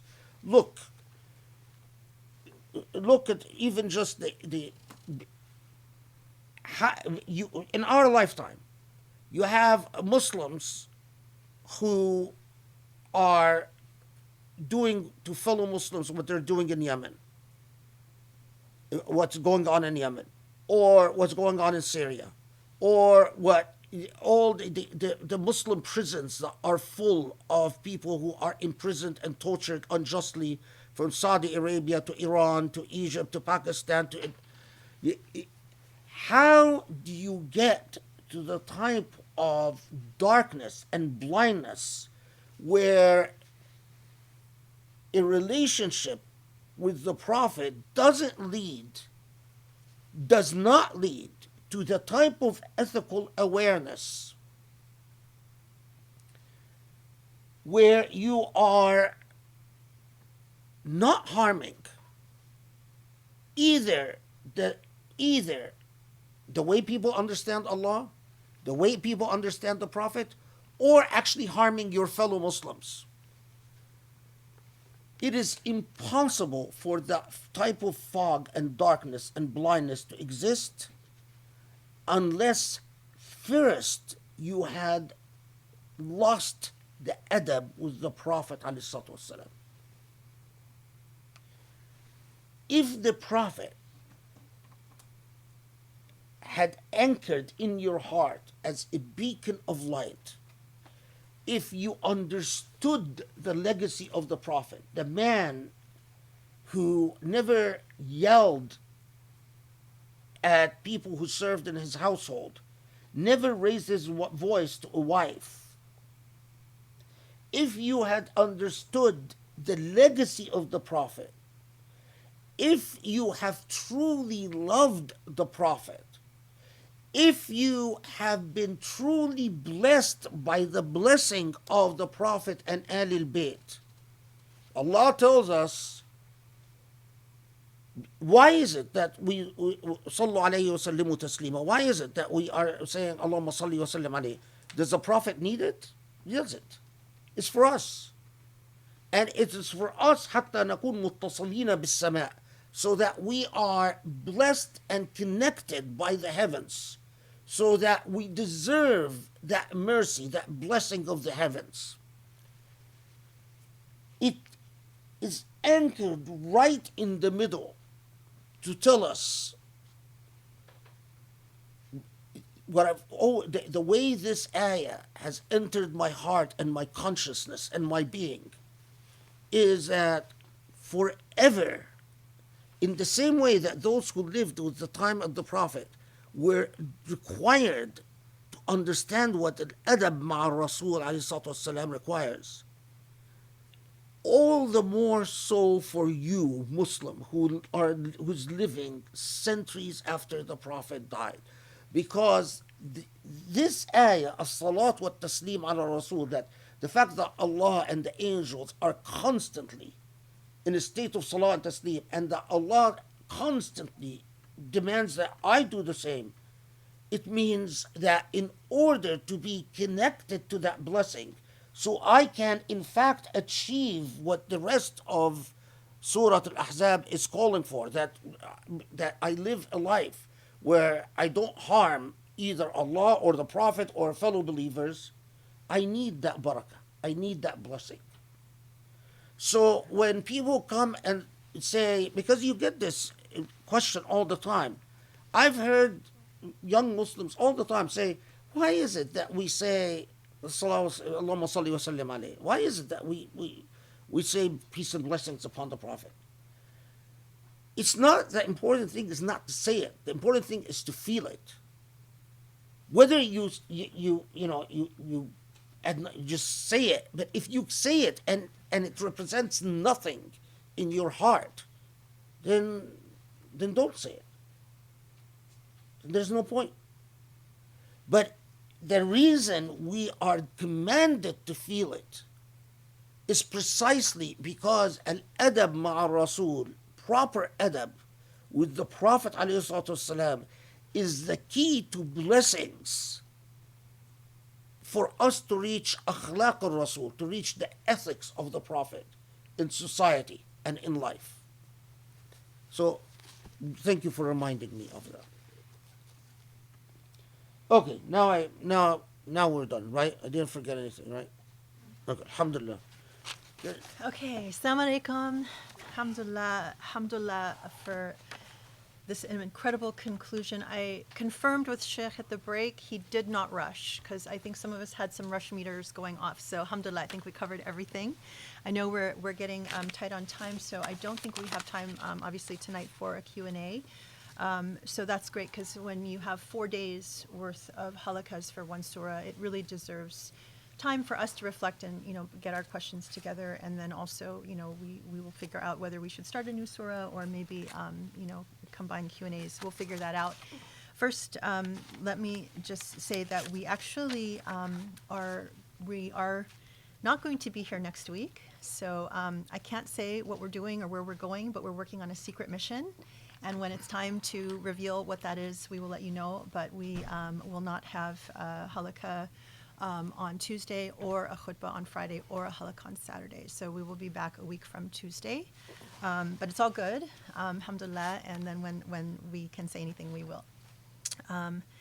But this was just to thank you for this incredible